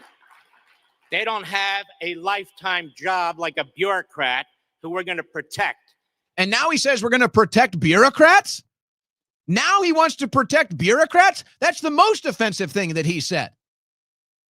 I would rather be called a Nazi than have you come out here and protect these corrupt bureaucrats. What the hell is going on? And if they're your friend, there's something wrong with you. Oh. No Hitler admirer, Holocaust denier, platformer should be anybody's friend, as a matter of fact. Yeah. Yeah, so it's pretty clear these people have no friends. It's pretty clear these people have no friends, and I'm not sure they ever have. You don't get to wrap your psychotic, mental, unhinged, Nazi, Klan, jihadist bullshit around American patriotism. Again, this sounds like everything the woke left did. They just label you 10 different things. There's no substance. There's no single thing that he can point to and say, hey, this is what we disagree on. There's no single thing he can point to and say, hey, he's wrong about this. It's nothing but name calling. It's nothing but empty attacks. You don't get to claim you're MAGA and America first when you're lining up with the Marxists and the Islamists and Hamas and the terrorists. None of that is happening. And Mark Levin was a never Trumper. Mark Levin told his listeners to never vote for Donald Trump. That was Mark Levin. And he wants you to act like that never happened. The cowards. We're surrounded by cowards who have microphones, who have TV cameras, who have websites, who have columns. Cowards. It's spelled C-A-R-L-S-O-N. It's spelled F-U-E-N-T-E-S. It's spelled O-W-E-N-S.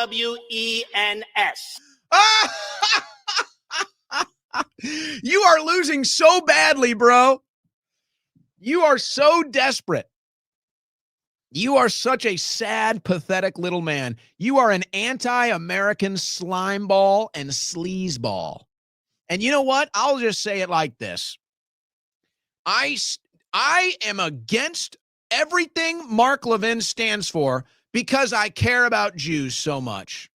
I care about the American Jew being able to live their life in peace without being hated, that I will proudly stand against Mark Levin the rest of my life, because nobody is more responsible for Jew hatred than Mark Levin. Nobody is more responsible for the anti-Semitism that he's talking about other than himself.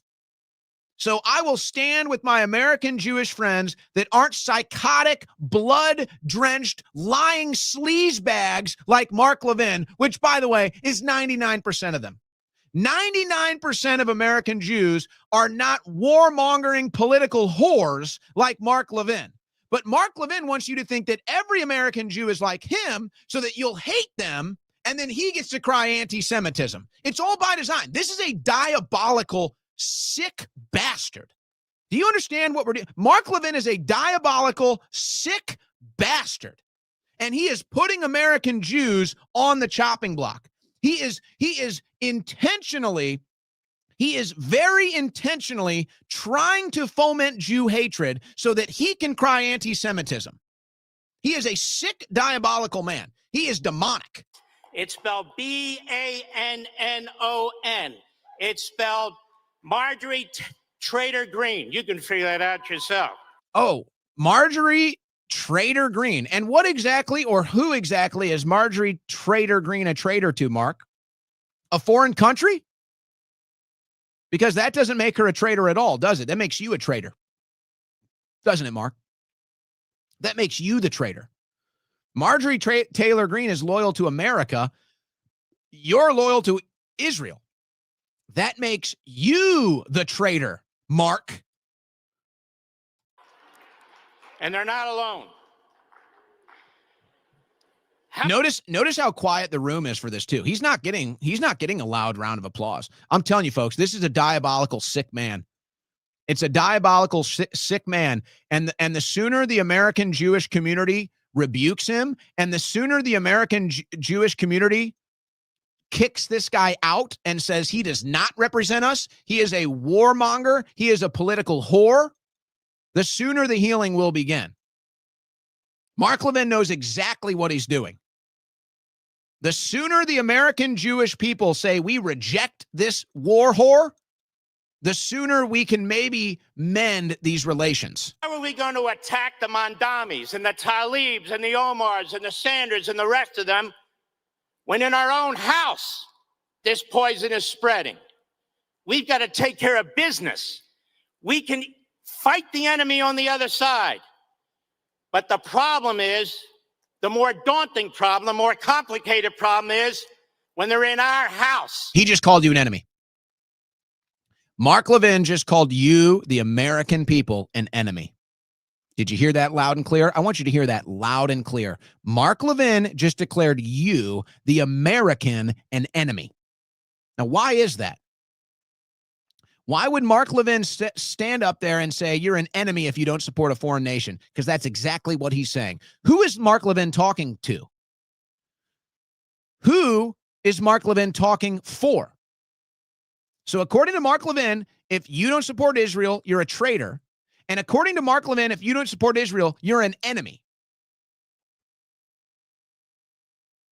How am I supposed to respond to that? You see what I'm saying? How am I supposed to respond to that? I'm loyal to America, Mark. You can't say that. Okay? And you just called me an enemy? And you just called me a traitor? And you did so in the name of American Jews because you're sick. Because you're sick. So the day will come, Mark, the American Jewish community will stand against you, Mark. You will be rebuked by the American Jews, Mark, and they will realize that it's not somebody that doesn't support Israel that's their enemy. It's somebody that only supports Israel and then uses Jewish people to step into the fray for them. That's their enemy. That's you, Mark. We're waking up to you, Mark. We're waking up to who you are. We're waking up to what you represent. And I can see how panicked you are. You're up there shaking. You're literally up there shaking. And nobody's cheering for you, Mark. You're sick. You're a dying breed. You're a lost cause, Mark. And I feel bad. I genuinely feel bad for American Jews that do have to endure Jew hatred and do have to endure anti-Semitism because of you, Mark. I stand with them against you, Mark. We're going to beat you at your own game, Mark. Americans are going to unite, Mark. You're not going to divide us. I know that's what you're trying to do, and you will fail. He says this isn't the first time we've tried to cancel people.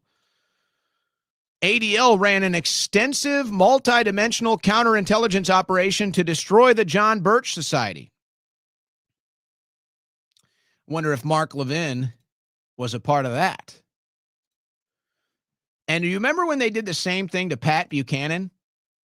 And I mean literally the same thing, folks. They went up there with signs. Look at this. They went up there with signs. Buchanan is a racist. Look, this is 1990.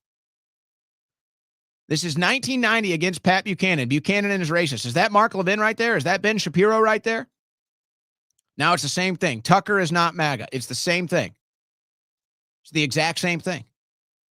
See, Americans aren't allowed to take their country back. Americans aren't allowed to determine their own fate without Mark Levin standing in the way.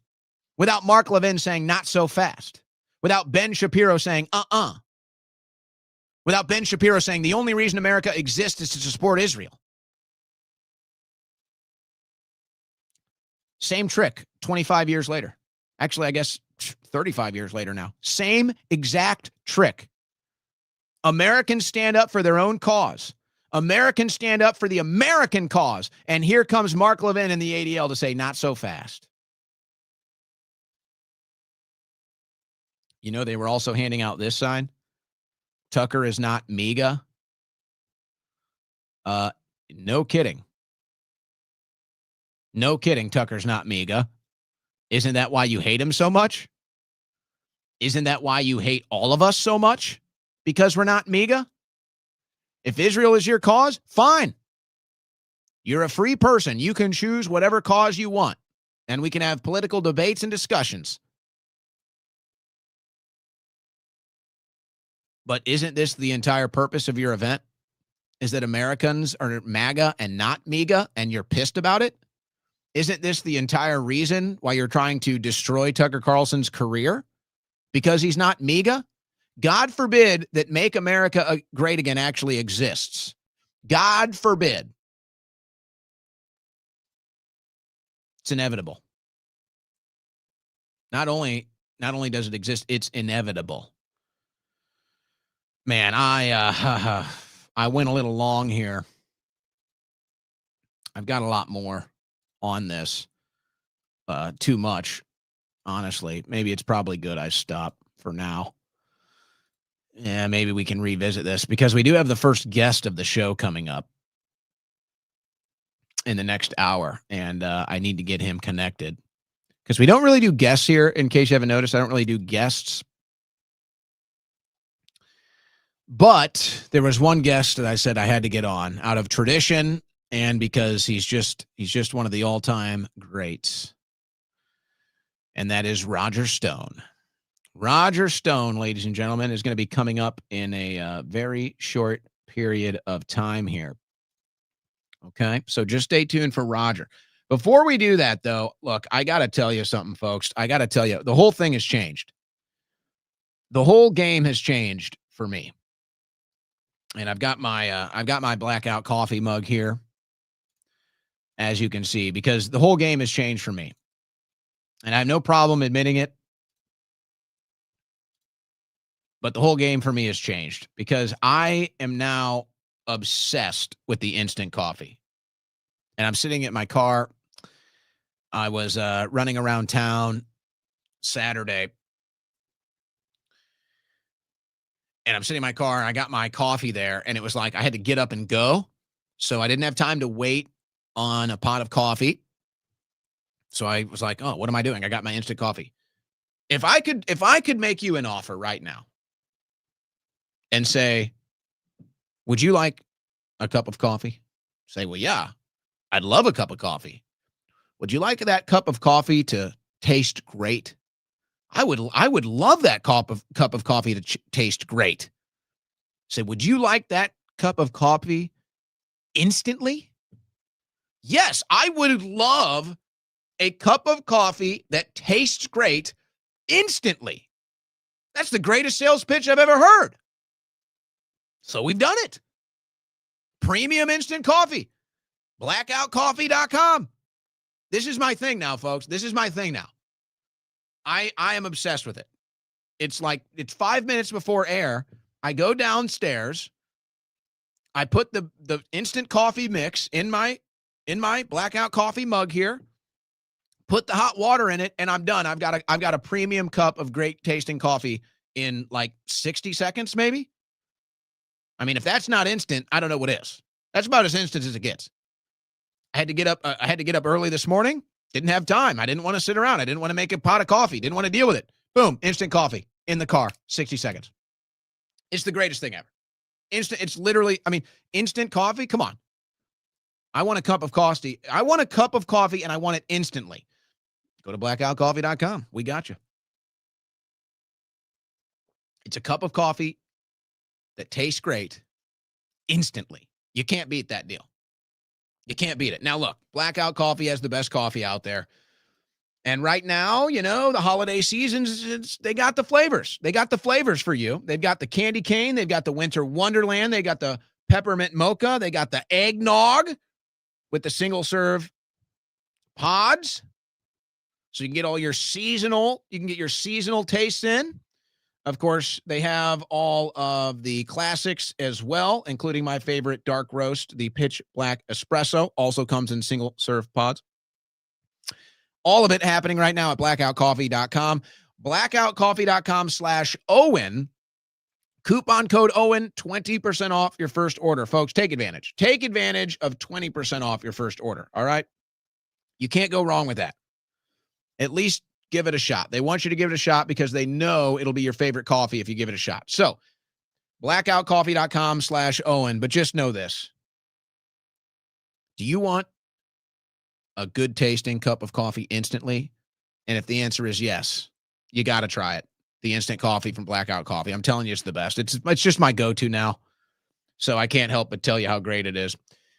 Thanks to our friends at Blackout Coffee for sponsoring the show and making me fall in love with coffee again. Blackoutcoffee.com/Owen. Use coupon code Owen for 20% off your first order. All right, here's what we got coming up. Roger Stone in about 5 minutes. Stay right there. You're listening to the Owen Report on the Win Network.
All right.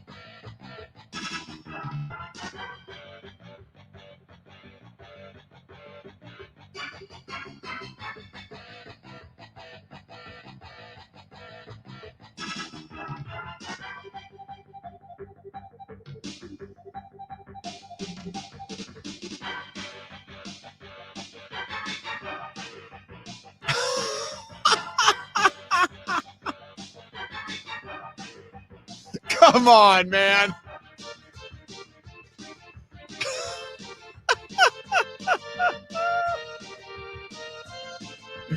Look at this.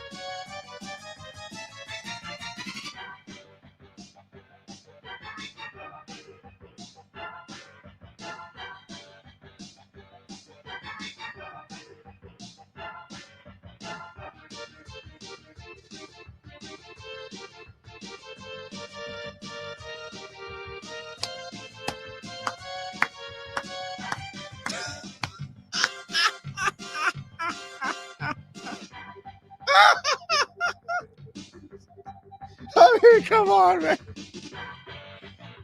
Oh.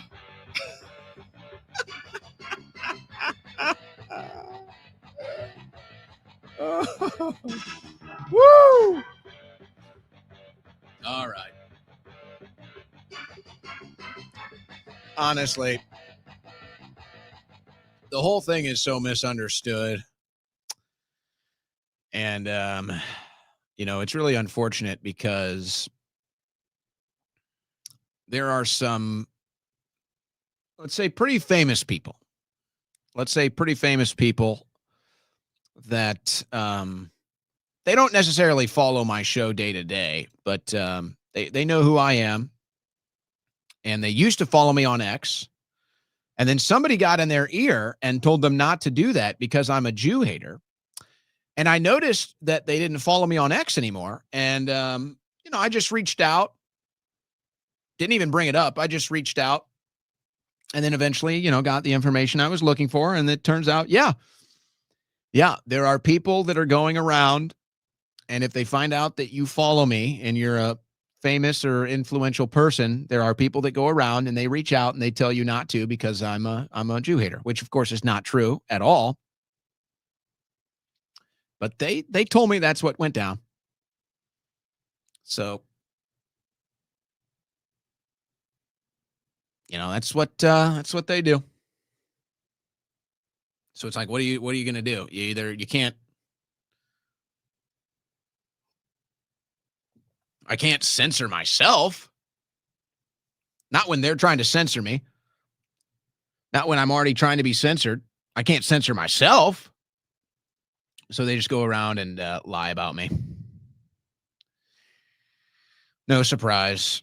All right, we're going to be joined by Roger Stone any minute now. He's getting in the chair. You guys just let me know. Just give me the thumbs up whenever Roger is ready to go. Yeah, just give me the thumbs up whenever he's ready, guys.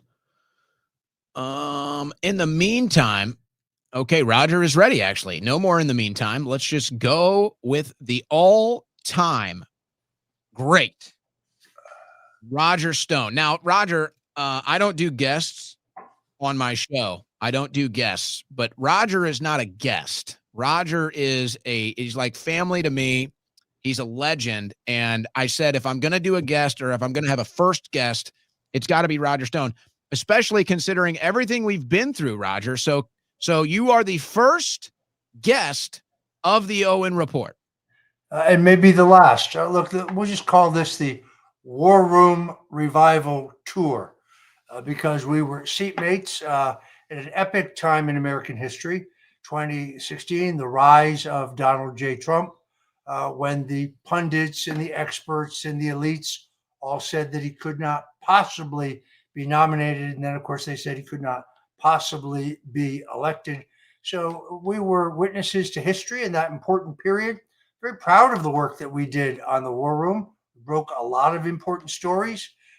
And it's great to be back with you and celebrate those great times together. All right, Roger. Well, let's see. Where do you want to go? Do you want to talk about the New York City mayor's race and the crazy drama that has been? I've seen you and Laura have gotten back into it on X. I don't know how she's able to get, she's in Israel today, Roger. So I don't know. I guess they get good service over there. Well, look, Laura Loomer continues to be a friend of mine. I disagree with her attacks on Tulsi Gabbard. I understand. I believe I know why she's doing this. That does not make me an anti-Semite. Does not make me anti-Israel. I supported the president's brave and I think bold decision to launch surgical strikes at the Iranian nuclear weapons development program. I think the Muslim Brotherhood should be classified as a dangerous terrorist group here in the United States. I'm not a fan of Hamas and Hezbollah, so don't take too much reference to this. But I really think she's been unfair to Tulsi Gabbard, and this is over a long period of time. This was not just a one-time occurrence. So look, friends can have disagreements. The point that we have a large, vibrant movement, the MAGA movement, which you and I have had front row seats in, just demonstrates our strength. And we'll kind of leave it at that. Well, you know what? I'll echo those sentiments. I have disagreements with Laura as well. And we've been able to maintain our friendship. I actually find that very important, Roger. And, I say this, that's probably the most contested issue right now is the Israel issue. But some people seem to not be able to handle it like adults, I guess would be the best way to put it. They don't seem to be able to handle that disagreement like mature adults. They seem to handle it like petulant, spoiled brats. There's a great video made in the later part of his life by President Nixon, who's asked about the influence of the so-called Israel lobby in the United States. And I think he makes it very clear that American presidents, although they should support Israel, and that 80% of the time what's in Israel's interest will be in America's best interest, that America's presidents must put America first. For example, the Israelis did not like the fact that Nixon developed relationships with the Egyptians and with the Syrians and with the Saudis. But in the end, it made for a more peaceful region. That made for a more peaceful world.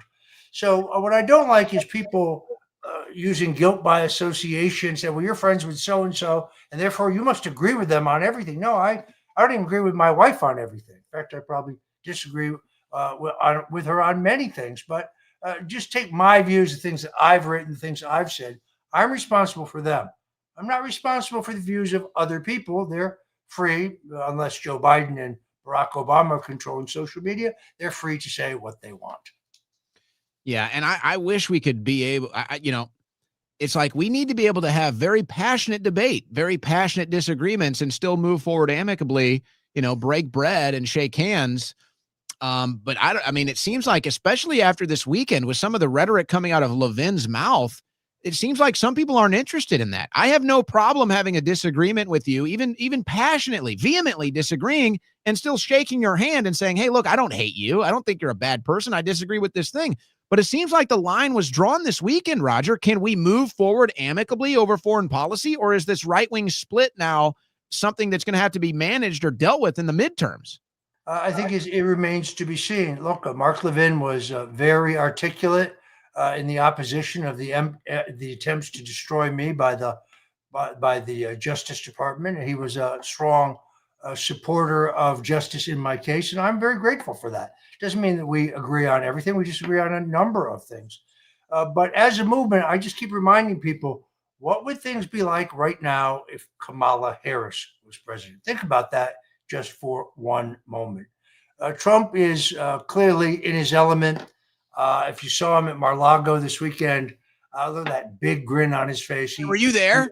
I was unfortunately not able to be there. I was going to say, they would have put you in one of those giant martini glasses, Roger. Either that or a giant rabbit costume. I'm not sure which, but no, unfortunately I couldn't make it, but I will get there. I will get there again. The season has just begun. And Mar-a-Lago really is a magical place. It's really quite extraordinary.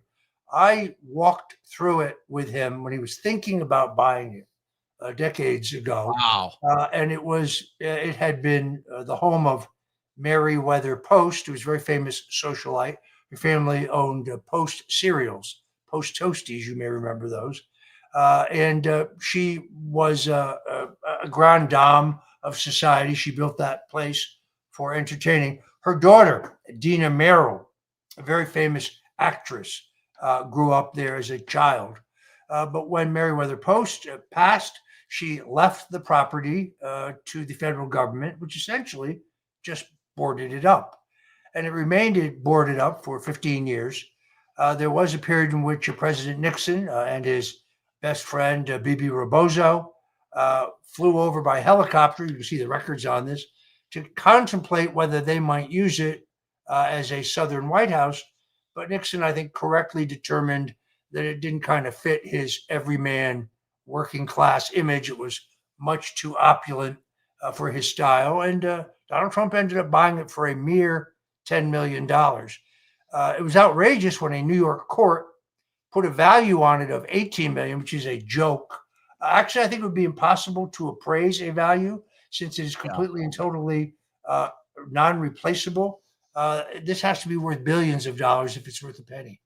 Yeah, I mean, I'd say just real market value, and this is not taking into consideration the increased value that, Trump lived there, did official White House business there, and that. I mean, I'd say just real value is probably $250 million easy. I'd say he'd clear, if you just wanted to sell it and just say this is the land, this is the property, you'd probably make at least 250. That's probably on the lighter end, but we all know that's corrupt. I want to get into the Tulsi Gabbard thing.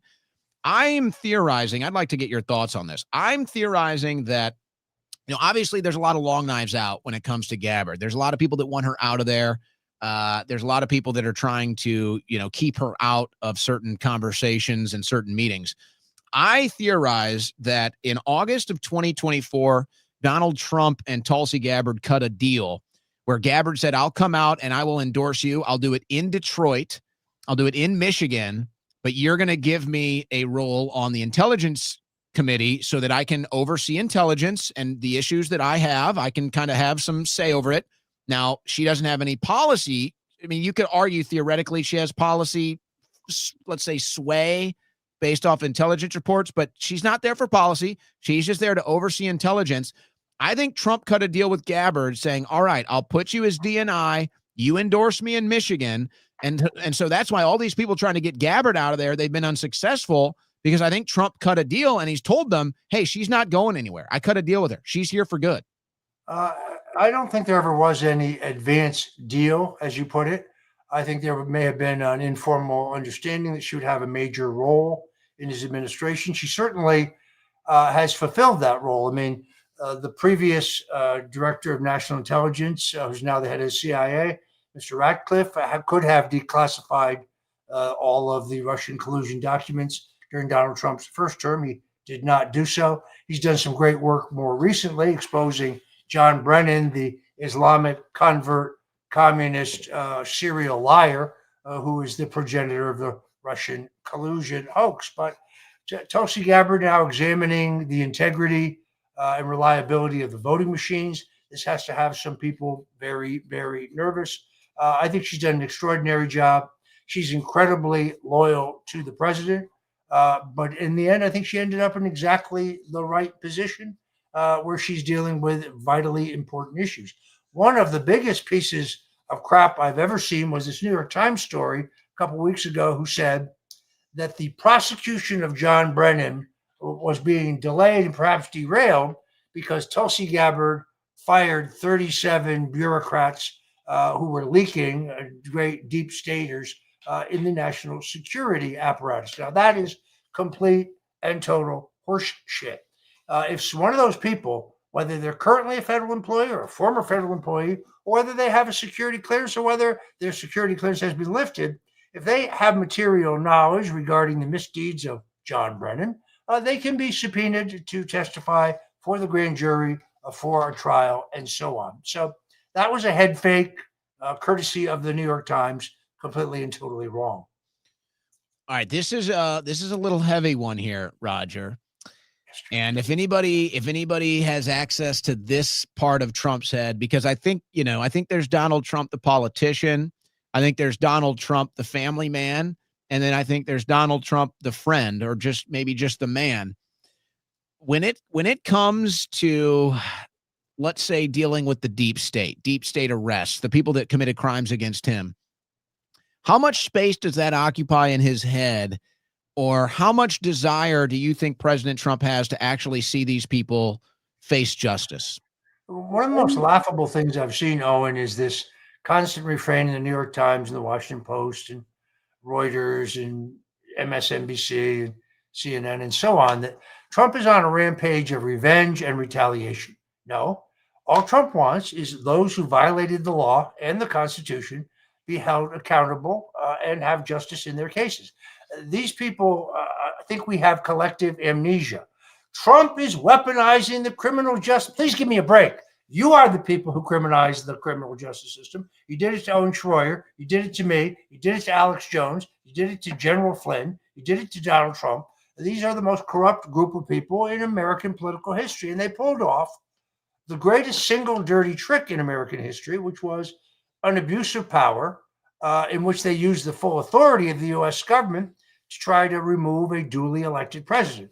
This is a seditious conspiracy that started in 2017, continues through 2 impeachments and the Russian collusion hoax, continues through the 2020 election, continues into January 6th, continues into the so-called phony documents case, one continuing seditious conspiracy. So I think the president is committed to those who have broken the law and the Constitution being prosecuted as is appropriate. Now, those decisions, as you know, will be made by a grand jury. But I think the president is committed to justice. And sorry, no, it's not revenge. It's not politically motivated. I think you've got the script backwards. The people who were weaponizing our criminal justice system were people like Letitia James, who campaigned openly for attorney. Elect me and I'll destroy Donald Trump. I don't have any evidence against him yet, but I'll get him. Don't worry. Now she says that mortgage fraud is a rarely prosecuted crime. Hey, Tish, you prosecuted people for mortgage fraud.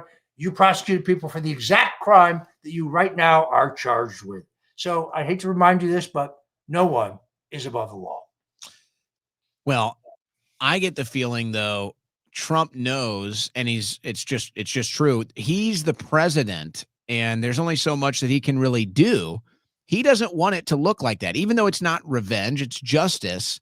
He kind of has to rely on other people to do this job. He has to lean on the FBI. He has to lean on the Department of Justice. But do you imagine at some point in time, do you think Trump gets frustrated if we don't start seeing deep state arrests, or is he just kind of wiping his hands of it and saying, it's none of my business. I just have to deal with being the president, and what happens, happens? Owen, I think you've heard him say this. He's correct. Anybody wants to look it up. He is the chief law enforcement officer of the nation. He does actually have the authority to direct the attorney general to bring a prosecution. Past presidents have done so very liberally, as a matter of fact. Now, he hasn't done that, but he has the right to do it. I think he's going to watch the situation, but the question really becomes, is there a grand jury impaneled somewhere? Are witnesses being called to that grand jury? See, because this is a seditious conspiracy that began in Washington, D.C., but ended in Florida, you don't have to go to trial in D.C. You know what that's like. You remember what that was like. You were right there with me. We were praying together in those horrific days. But this, to me, I believe that this seditious conspiracy can be revealed to a grand jury in the Southern District of Florida, since that's where Mar-a-Lago is, since that's where the phony raid on his home was. And I think there's some prospect that we will get justice. So the only question here is an obvious one, and that is, will the Attorney General, will the Deputy Attorney General, will they do their best to try to move those prosecutions? Remains to be seen. All right. Speaking of remains to be seen, you made the prediction earlier today, I guess pretty early in the morning. Roger Stone was active on X today. Cuomo about to get his ass kicked in the mayor's election. I see that happening as well. There seems to be, some force here saying, oh, Cuomo is surging and he's going to pull it off. I don't quite see it that way. Roger, what kind of a mess is New York City in politically? What kind of a mess are Republicans in where they're endorsing Cuomo? I mean, this thing is just a mess, Roger. Well, first of all, let's recognize the vast demographic changes in New York City since Rudy Giuliani was mayor. Republican Party registration is down to 10%. I actually thought it was 13. I was wrong. You have less than, just slightly more than a quarter of the city's residents are Roman Catholics. This is a city that used to have a Roman Catholic majority. You have about almost a quarter of the voters are Hispanic, almost a quarter of the voters are African American, and the number of Muslims is somewhere, they estimate this because, of course, it's not kept in the voter files, but somewhere around 16%. Andrew Cuomo is an extraordinarily polarizing figure. Some people may have forgotten this, but he resigned 2 steps ahead of impeachment over allegations that he sexually harassed multiple women. Personally, I thought he should have gone down for forcing those COVID patients into the nursing homes, causing a number of deaths, but he was actually never charged with that. Then he threw Italians under the bus. He said, "Oh, it's just Italians." What the hell? It's anti-Italian American bias. Look, he said he was demonstrative. Sure, okay, you were playing grab ass with these chicks. We get it. But the point here, of course, is that this is also a man who said, if you believe that you have the right to own a gun, or if you're not for abortion, there is no place for you in New York State. You need to leave here now. Now, he was kowtowing to his party's ultra-left progressive wing because they hate him, probably as much as conservatives did at the time. Because the sad truth is, Andrew Cuomo is a man of government. He doesn't really believe in anything particularly other than winning. And I think he's extraordinarily limited in his ability to campaign. He can't go out and campaign on the hustings because he's afraid that somebody will get that epic piece of video that'll go viral of somebody saying, "Hey, governor, my grandmother died in a nursing home because of your policies." He fears that. Or some woman saying, you're a sexual harasser. I don't want you in my neighborhood. So I think he's very limited. If you look at the polling, the only candidate for mayor with a higher unfavorable rating was Mayor Eric Adams. That's the highest unfavorable rating I've actually ever seen, other than the unfavorable rating for the current governor, Kathy Hochul. That's in the stratosphere. I've never seen anything quite like that. But if you're looking for electability, if you're looking for that group of voters who could be swayed here at the last minute, unfortunately, there's no pool of voters left that doesn't have an unfavorable view of Andrew Cuomo. So I think he's damaged goods. I think he's a very tough time. And then there are other people who say, well, Curtis Sliwa should drop out to enhance Andrew Cuomo's chances. Why? Why should he do that? First of all, he's the nominee of a major party. He won the Republican primary. He has a ticket that he's ahead of for city council and civil court judges in every borough. And at this point, he's running at twice the Republican registration. And he actually has a feel for New York. He's actually running a real old-fashioned grassroots campaign where you actually meet voters. So, and as you know, votes are not automatically transferable. So this idea that if Cuomo dropped out, his votes would go to Sliwa, or if Sliwa dropped out, his votes would go entirely to Cuomo. It doesn't work that way. Even if Cuomo were to somehow get a two-way race, which at this late date is impossible, I still don't think he wins this race. I think he is too polarizing. He also has not much to say. In other words, he's like an old warhorse that smells smoke, but he doesn't really have a platform for America. And unfortunately for us, Mamdani does have a platform, and it's terrifying. Defunding the police, doing away with cash bail. There's a man who actually says the only reason to incarcerate dangerous criminals is to make their victims feel better.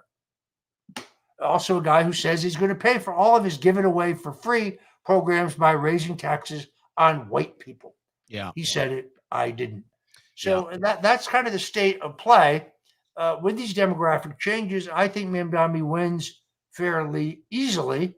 While that is very bad news for our friends in New York and the outer boroughs of New York, nationally, I think Republicans are going to be able to say, look at New York City and see how these communist, socialist, jihadi policies have played out and how they've impacted the lives of New Yorkers. Yeah, that's an interesting slingshot theory, because if Mamdani is successful, then New York City will probably have some tough times ahead, especially if he ends up taxing the rich out of the city or targeting the white rich people out of the city, then I just don't know where the socialist programs are going to get the funding. They're just not going to exist. And if Trump decides he's going to cut off the federal aid, then New York City could be in big trouble. So it's kind of a weird thing. And then you say, yes, but if it's so bad, that could lead to a slingshot victory for Republicans in response to it. So it'll be an interesting race. But I think here's where I go from there, and I'll segue it with Sliwa. Now, Sliwa probably always had a very low or no chance to win, but he deserved it. He's been boots on the ground for years.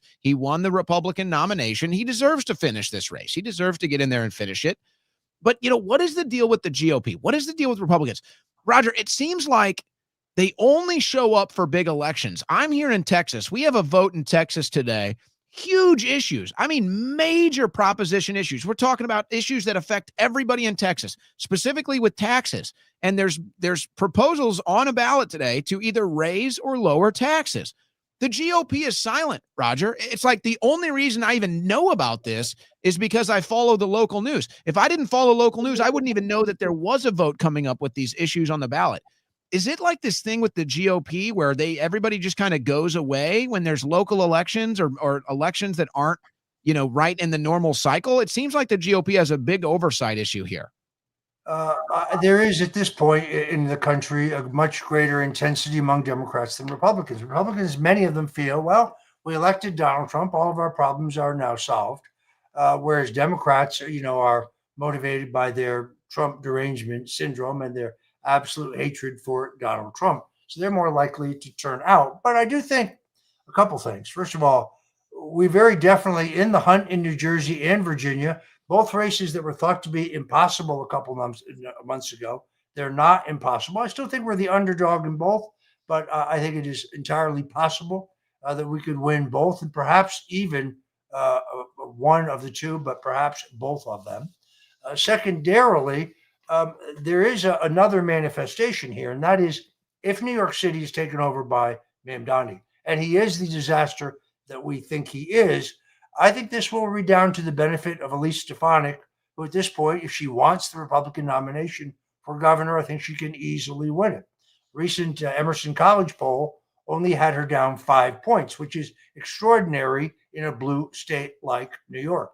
So I think that the reaction to a disaster in New York City in the next coming election, I don't want to get too technical here, but because of the way New York City is funded, a governor who wanted to restrict some of the crazier policies of Mamdani could actually do so. New York governors have always traditionally argued with the mayor. Nelson Rockefeller argued with John Lindsay. Mario Cuomo argued with Ed Koch. This has been a great power differential, but Kathy Hochul is so afraid that the progressive wing of the party, AOC, and her friends will not support her in her own upcoming primary. She doesn't dare deviate from the party line. So she endorsed Mamdani, but then in the recent debate, Mamdani refused to endorse her. How do you like that? Well, I think that's because she came out and said, like you were talking about, she's going to go with that history, and she said she would stop some of Mamdani's agenda items. So she endorsed him, but then she said she would block some of his items. So she's trying to have her cake and eat it too. I guess all of this is good for Stefanik. Zeldin had that race close enough to make it interesting, I think, for Stefanik in the future there. You said something. This has been sticking in my craw, Roger, because I hear Republicans say this a lot, and yet it hits me differently than I think they intended to. They say, Chuck Schumer, or you said Hochul, they're afraid of the left base, right? They're afraid of what the voters will do. And, well, okay, you might say it leads to them making irrational decisions or catering to the radical left that we don't like. But at the same time, I hear that and I say, well, you know what? I wish the Republicans would do that. I wish Republicans would listen to their voter base. I wish Republican leadership had some fear over their voters, because it seems to only be a one-way street. Now, I'm not endorsing the Democrats embracing left-wing ideology, the radical left, obviously. However, when I hear that, I'm saying, well, you know what? I'm a little jealous. I'm a little jealous because Republican leadership, outside of maybe Donald Trump, Republican leadership doesn't seem to listen to the base or fear the base at all. They seem to spite it at times. Well, let's recognize that Donald Trump's nomination and election was the hostile takeover of the Republican Party as controlled by the Bush crime family. It was almost identical to the Democrats in many, many ways, both parties being dominated by the deep state and the neocons. And there are a lot of Republicans who have to say that they love Donald Trump and have to say they support Donald Trump because Donald Trump is more popular in their districts and in their states than they are. But at the end of the day, are they prepared to pursue a more radical agenda? No. So Mike Johnson, the Speaker of the House, who's a very, very nice guy, a good guy, a Christian, a fine gentleman, but he has a near impossible job. It's like herding cats. Half the people, probably more. I had Matt Gaetz on my show about a week ago, and he said less than a quarter are actually committed to real reform, and the rest of them just want to get reelected. Just avoid controversy and let's get reelected. And that unfortunately is what he has to deal with. I don't agree with those who say automatically, you're going to lose the midterm elections. I actually was on Laura Loomer's show about a month ago, and she just blankly said that as a stated fact. Anybody who's a serious political scientist would know it's too early to determine what will happen more than a year from now. There are too many imponderable factors that we just don't know. Are we at peace? Are we at nuclear war? What's the economy like at that time? What's the inflation like at that time? What's the unemployment rate at that time? A lot of these things are crucial to determining the outcome of this election. Plus, then, do we do a better job of candidate recruitment than they have done? We don't know that yet. So the good news is the party is stockpiling money. The Democrat Party is both out of ideas and money, and the Republican Party is pretty flush. I do not concede that we will lose the House. Not at all. I actually think we will add to our majority in both houses. All right. Well, I've lost political bets with Roger before, so I'm not going to place any bets on that as of right now. We'll see what happens when we get closer. If sometime the apprentice can take over the master here. Roger Stone, former co-host of mine, great friend of mine. Roger, let me ask you this before we let you go. Do you ever get sick of talking politics? Well, if I didn't talk politics, what else would I talk about? Food, I guess. I was going to ask you if have you had any good food lately? You seen any good movies lately? I'm always down for a good pizza, as you know. It's my all-time favorite. What was that great place we used to go in Austin to get slices? It was really amazing. People were calling us fascists and Nazis and Russian sympathizers. I felt right at home. It is nice. It is nice when people notice who you are, even if they hate you. It kind of puts a little wind in your sails. Well, as Nixon said, the big mistake is hating them. There are people who hate you, but if you hate them in return, you only destroy yourself. He also said, man is not finished when he is defeated. He's only finished when he quits. Owen Schroyer, in the fight for America, neither you or I will ever quit. Amen to that. Amen to that. Did you dress up for Halloween, Roger? I went out as Richard Nixon. It was great. Okay. What were the props? Did you have any good props? A hat? I had this amazing Nixon mask. It's unlike a Nixon mask you've ever seen in your entire life. I'm not here. I will. Do we get a preview? Yeah, here we go. Oh my gosh, this is great. This is a bonus Halloween special. Now, Owen, let me make one thing perfectly clear. Anyway, you get the point. That is some brilliant stuff right there. I was Sir Barry Gibb for Halloween. Oh, pretty cool. Did you think I pulled it off here? I think somebody called in. They said, you look like Barry Gibb. I didn't have an outfit. I said, thank you. I'm Barry Gibb for Halloween. No, but I see you're going Italian with the jewelry there. I'm kind of liking that. I'm trying, sometimes you got to kind of slowly ease into a rebrand.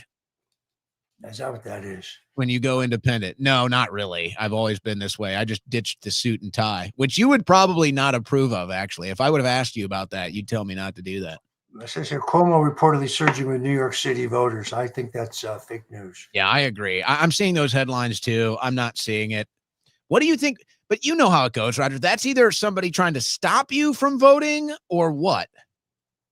It's hard to say at this point. Look, as you know, with early voting and mail-in voting, I think far more than half the votes have already been cast. So the die is cast. I'm afraid New York City is probably done. Yeah.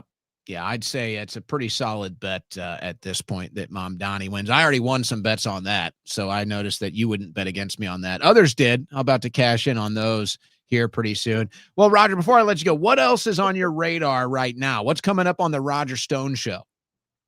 That's an excellent question. Look, I'm very, very focused on Arctic frost. This is an outrage in which they targeted people on the basis of their political beliefs. And I want to see people prosecuted for that. No, it's not just regular politics. I've been talking about that pretty extensively. Check out my Substack at stonecoldtruth.com or go to stonezone.com. And then, Owen, as I think I mentioned to you, I finished a book on the attempted assassination of Ronald Reagan, which was not done by John Hinckley Jr., as I will prove in my upcoming book.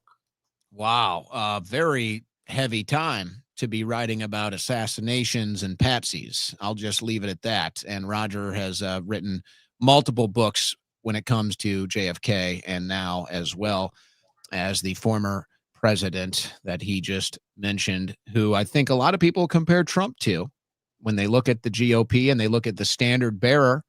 It was once Reagan. I guess now it's Trump. This is the party of Trump, the party of the middle class, working families of America. No longer the party of Wall Street, no longer the party of the billionaires, no longer the party of the moneyed elites or the Ivy League. We are the working class party. They're the party of the billionaires. They're the party of the elites. And that's why we have forged this incredible new political consensus, this new realignment that includes great Democrats like Robert F. Kennedy Jr., Tulsi Gabbard, formerly a Democrat, Rod Blagojevich, and others, what I call common sense Democrats. That's the wave of the future, Owen. All right, Roger Stone, the first and only guest of the Owen Report. You can make that claim for the foreseeable future. If that changes, I'll let you know. But for right now, that's your claim, Roger. It's all you. All right, Owen. Good luck with your show, and God bless you. Thank you. Always great to catch up with Roger. Looking great, too. You know, you only wish you looked and sounded that great when you were his age. That's all I can hope for in life. Or Trump, maybe, too. You know, both of them got it going on. All right, there goes good friend Roger Stone. First and only guest of the Owen Report. You can't blame me for that, though. You can't blame me. Now, I have offered the show today. We'll see if producer Dominic wants to weigh in. You know, sometimes he gets a little hot under the collar over a topic. He was earlier today. We'll see if he wants to weigh in or not before we sign off. I do have a couple others. I'm not gonna dive back into the events from over the weekend. I got way too much on that. And we still have more, by the way. We still have more on that. So we may just hold that over till tomorrow. But let's see what else. You know, I mentioned movies. Did you see any good movies lately? Bruce Springsteen, Deliver Me From Nowhere, bombed. A total flop in theaters. And I can't say I'm surprised, considering I don't even think I ever heard of this. It made $20 million on a $55 million budget. That's a ninth bomb for Disney this year. That's almost worse than that Snow White, I think it was, with Rachel Ziegler, who kind of shot herself in the foot with the political statements. And they're saying, oh, this failed because of what Bruce Springsteen said about Trump. No, I don't think so. I don't think so. I think this was bad marketing. I think it was bad topic. I don't think anybody cared. That's what I think. I don't think anybody really cares about watching a Bruce Springsteen movie, but maybe that's just me. But that was an utter failure. What about your Halloween? How was your Halloween? Did it look like this? So somebody says, now this is streets full of kids and pumpkins and, you know, the whole Halloween festivity going on. When the average house costs $700,000 and young people can't afford them, the entire way of life that supports this completely disappears. So you could argue that this has been going on for a while, and I think that might be fair. Now, this, I don't know if this image is probably not even real, but we all probably grew up and witnessed something similar to this. Now, I was fortunate growing up because I lived in a neighborhood where Halloween was a big event. There were a lot of kids. Honestly, I'm so grateful. I'm so blessed of my childhood. You know, we were never the richest family anywhere, but we had a great community around us and great friends. And we happened to have a neighborhood where Halloween was a huge tradition. We had the neighborhood. I grew up in the neighborhood where people traveled to go do Halloween in my neighborhood. That's how lucky I was.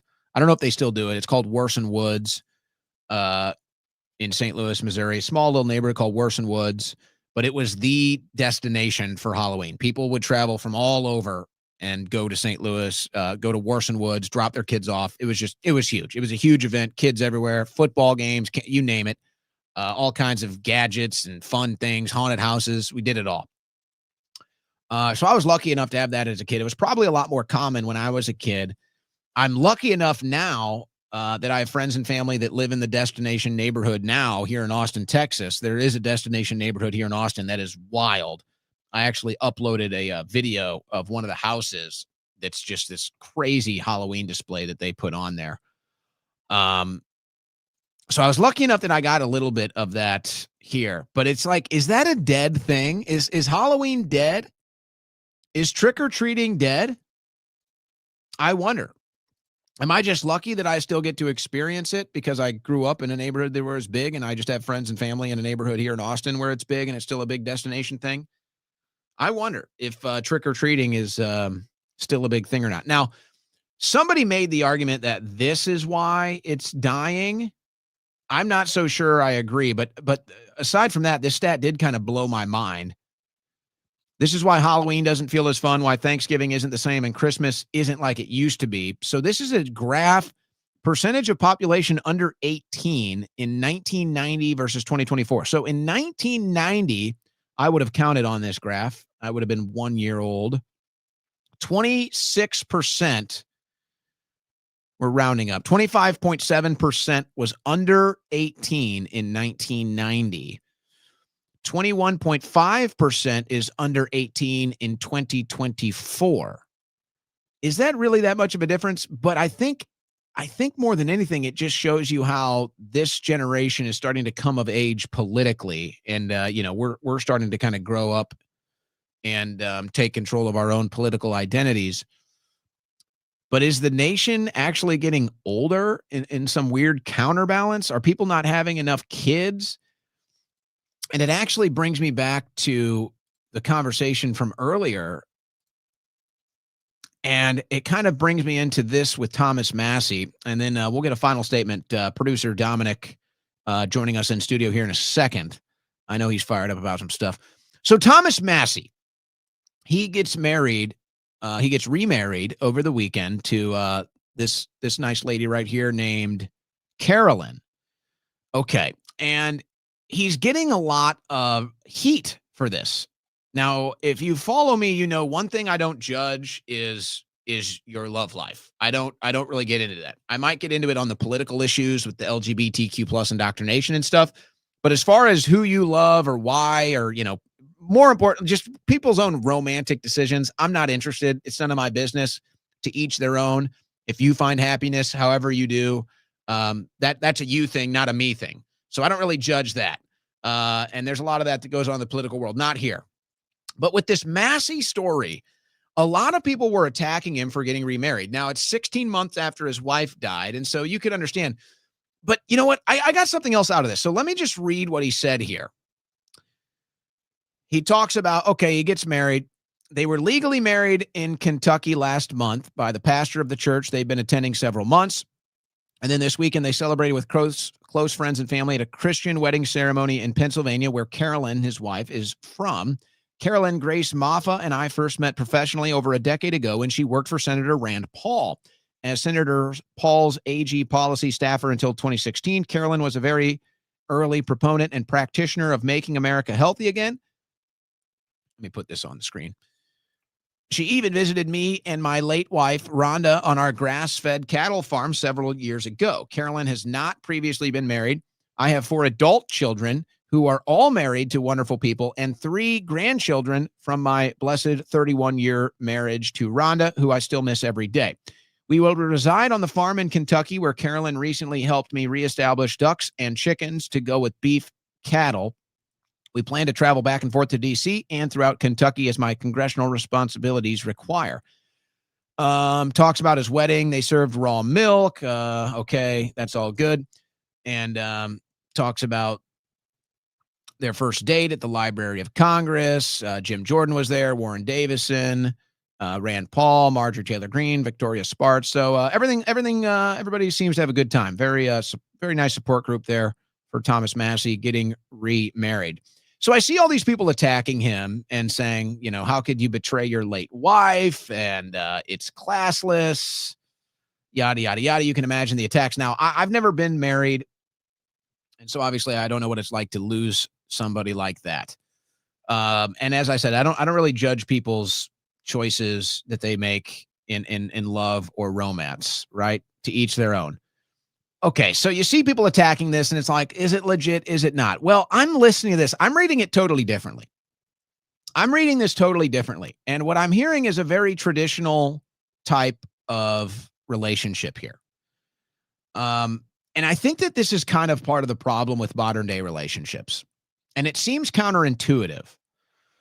But I think that modern day relationships, this whole idea, and this is going to sound crazy, but this whole idea that love and romance is the sole purpose for getting married, I think that's why marriages are failing. I think that people that are seeking out love or romance in this fairy tale, Prince Charming style relationship, I think that this is why it's failing. And it sounds crazy, right? Because we all want to believe in love, and maybe we've all experienced love. And maybe at some point in our lives, usually when we're young, we cling to love and we hope it can last forever. And maybe sometimes it does, but that's probably rare. But I think the reason why you have a lot of people that are either single parents or this high divorce rate is because they don't marry for practical reasons. And I know it sounds very transactional and cold, but yet maybe that's why marriages used to be more successful. He's talking about how he's living on a farm and he's married this woman who's going to now help him on the farm. This is very traditional. This is very transactional. Hey, I don't want to live alone the rest of my life. Would you like to come live with me on the farm? I've already got all of my kids are out of the house. They're all married. So would you like to come live with me on the farm? It seems very traditional, kind of even transactional to a certain degree. I'm not saying they don't love each other, but it seems like this is very traditional. So I see a lot of people attacking this, and I'm just saying, hey, you know what? You don't know all the ins and outs, and I've never been through that, so I don't know what it's like to lose a loved one like that. But I don't know. I think that he's getting a bad rap, and I think that it's kind of the larger picture of he's not here waiting for the perfect romance. He's not sitting around waiting for that forever love that everybody's been sold, this fairy tale Prince Charming type of thing through the media. He's saying, here's a woman who knows how to farm. I live on a farm. Would you like to come live on the farm with me? Seems very classical, very traditional, and I bet you they don't get divorced. So it's kind of a weird thing to say when you're analyzing marriages, but you know, it says till death do us part. The vow that he made with his wife was till death do us part. So he didn't break his vows, unlike most people that get divorced.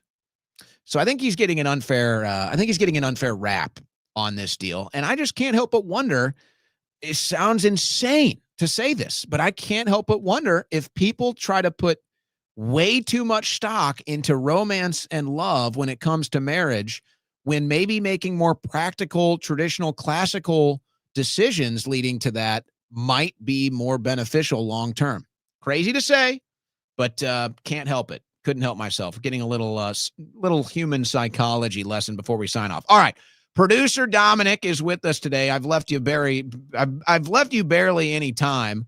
I know you had some things that were off, man. Yeah, well, they were sticking in your crawl today. But here you go. You've got a couple minutes here before the show signs off to say something passionately.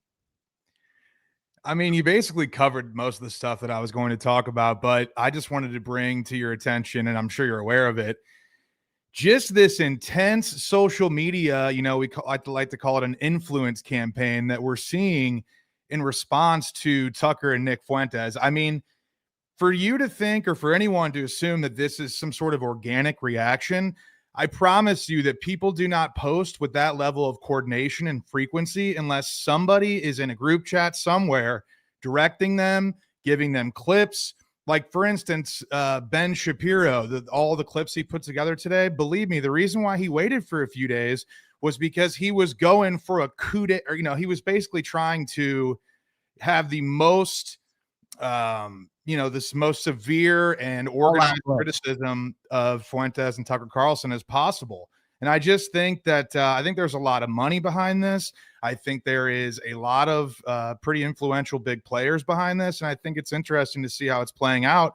And quite frankly, I think they're losing the people. I think young men in particular are really starting to oppose a lot of the actions of the Trump administration. The majority of people in the United States still can't get ahead. And I think that, in the right-wing political media sphere, people treat Trump like a sacred cow. They simply just refuse to criticize him publicly, even though so many people that we both know are very willing to criticize him privately.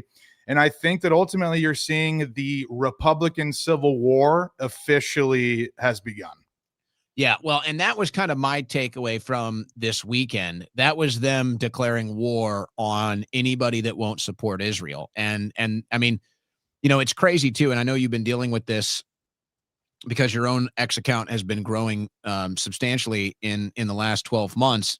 It's like you can't even just report a basic fact now without people going crazy. And I mean, to Ted Cruz's credit, now he put himself in this boat with his own commentary, but there is an element of truth to it where he's like, hey, I just it's like, if I make a post about eating an ice cream cone, then everybody's going to tell me how much they hate Israel. And so it kind of becomes this crazy phenomenon where it's like, dude, I'm just like, hey, this is a Pizza Hut. What are you doing here? Right. So it's like Ted Cruz was kind of right. It's like, dude, I'm not even commenting about it. So the whole thing has gotten to such a level. But aside from that, the two things that I think were so important that you said, one, folks, you got to be honest with yourself. Okay. Whenever you see a coordinated attack campaign like this, 99% it is just that, and a coordinated attack campaign. And I think the two giveaways with this one is it all happened in the same window of time. And I think the more obvious one that you astutely pointed out, does anybody really think that somebody that all these different people decided, I'm going to go back and I'm going to watch 10 years of Nick Fuentes. I'm going to watch 10 years of Fuentes videos, and I'm going to pull out these different clips to make him look bad. No, this was a likely paid for, but definitely surely organized campaign. Somebody went and found all these clips, dispersed them throughout the community that was going to be doing this attack, and then they all started posting them at the same time with virtually the same caption, which is another giveaway. But aside from that, I think that this weekend, that was the clarion call. They've decided, if you don't support Israel, we will crush you. If you don't support Israel, we will gatekeep you out of Republican Party politics. If you don't support Israel, we will cancel you. We will deplatform you.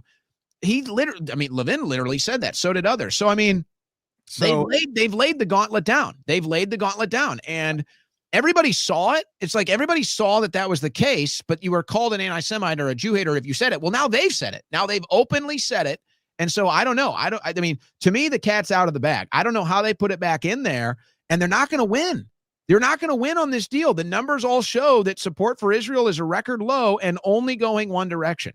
So I do want to throw something out there before we run out of time. I do have belief. I have belief that the America First crowd has raw numbers, but as far as influential or, as far as institutionalized power, as far as influence in, very important and critical power structures within our government, we don't have the numbers. And this is playing itself out because while you were on air, Emily Brooks from The Hill reported that the chief of staff for Kevin Roberts, the president of the Heritage Foundation, the chief of staff who was responsible for contributing, basically writing the speech on the now infamous video statement that Kevin Roberts released, he was just fired today after they said on Friday that he was just going to be reassigned as an advisor.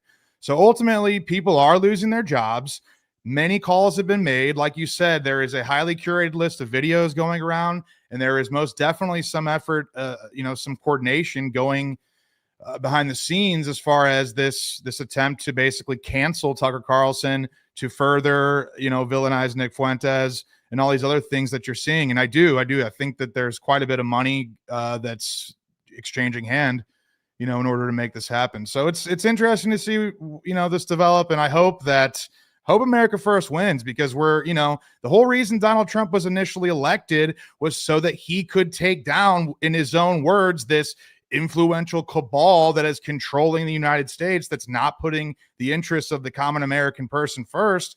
And unfortunately, I heard Roger say something about, oh, this is not an administration that's for, this administration is for the everyman. They're not for billionaires. They're not for donors. And every single data point and sign that we've seen indicates the exact opposite. So I like Roger Stone. I know that you like him too, but I felt that what he said was categorically untrue. And I think at this point, people are intentionally running cover for Donald Trump because the heavy majority is specifically of online Trump supporters under the age of 40 years old. They seem very dissatisfied. And I just don't know how you can't reach any other conclusion that now, and I had this in my stack, I didn't get to it. Maybe we'll get into it tomorrow. Maybe I'll just let you on here and we can both chew on it tomorrow. But to me, they just removed all doubt. It's either you support Israel or you're not allowed in Republican Party politics. And maybe more specifically, that this coalition, whoever it is, whatever it is, this coalition will gladly destroy an America First movement. They'll gladly destroy a MAGA movement. They'll gladly destroy a Republican movement, a conservative movement. They'll gladly destroy any of it if it doesn't serve their purposes. I think that was laid out very clearly. And their purpose is to continue to support Israel forever, no matter what. And to serve the establishment, which is why many of these people that are carrying this message with the loudest amplifier, they are people that were originally never Trumpers. Most of them are completely pro-Israel. They're in Israel first, and they stood against Donald Trump when he was known to be anti-establishment. And now that he essentially has aligned with the establishment, they are absolutely doing everything in their power to protect him and to keep the message or the aura or the sense that he is not indeed for billionaires and donors over the normal Americans. They're trying to kind of keep that facade active. And I think that finally, and we can thank Elon Musk in many senses for this, because X has, free the bird. It largely has been the case. Not perfect, but many people are able to speak now. And I think that people are seeing through the facade because of the fact that the freedom of information has largely been, left to be naturally spreading. Yeah, and I'll just say this: we'll see where it goes. But is the Israel First Coalition will destroy MAGA if it hasn't already, and it will cost Republicans all the momentum that they've gotten under Trump. It will all be destroyed by the Israel First Coalition, and so. You can get mad at me for saying that. That's fine, but that's the truth. And it will bear itself out if it hasn't already, in case people haven't noticed. It really already is. So it's really sad. It's really sad that we can't even get an America First movement without getting co-opted and sabotaged by people that are loyal to a foreign country. But that's exactly what I see happening. I think that's exactly what a lot of people see happening. All right, producer Dominic. Glad we got you to weigh in here today. Maybe we'll hear from you again tomorrow. All right, before I sign off, I want to give out this piece of good news. Scott Adams is struggling right now with his health, and he had to reach out to the Trump administration to help get an experimental drug. He gave an update today. Getting Pluvicto, the cancer drug, tomorrow via Kaiser Northern California. The Trump administration works fast. Amazing. For context, I waited months for the drug like everyone else, but I think my files got misplaced or something, and that glitch just got corrected. Not sure. Well, that's kind of suspicious. I'm sorry to say. I actually think that sounds like somebody was sabotaging Scott, and that really sounds dark, but I think somebody might have been keeping you from getting that drug, Scott. But Donald Trump heard you, and he got it right. And God bless Scott Adams. Let's hope that this experimental cancer drug helps. And then who knows? Maybe we can save a lot more people's lives should that be the case. So interesting development there. When a man goes to work. That I wanted to give you an update on. All right. That is going to do it for today's transmission. We want to give a shout out to today's sponsors, blackoutcoffee.com/Owen, and the new supplement sponsor, CHOQ.com. That's CHOQ, CHOQ.com. Use coupon code Owen for 25% off your supplement subscription. All right, that does it for a Monday show. We'll take a 21-hour break. We'll do it all again tomorrow. God bless. Godspeed.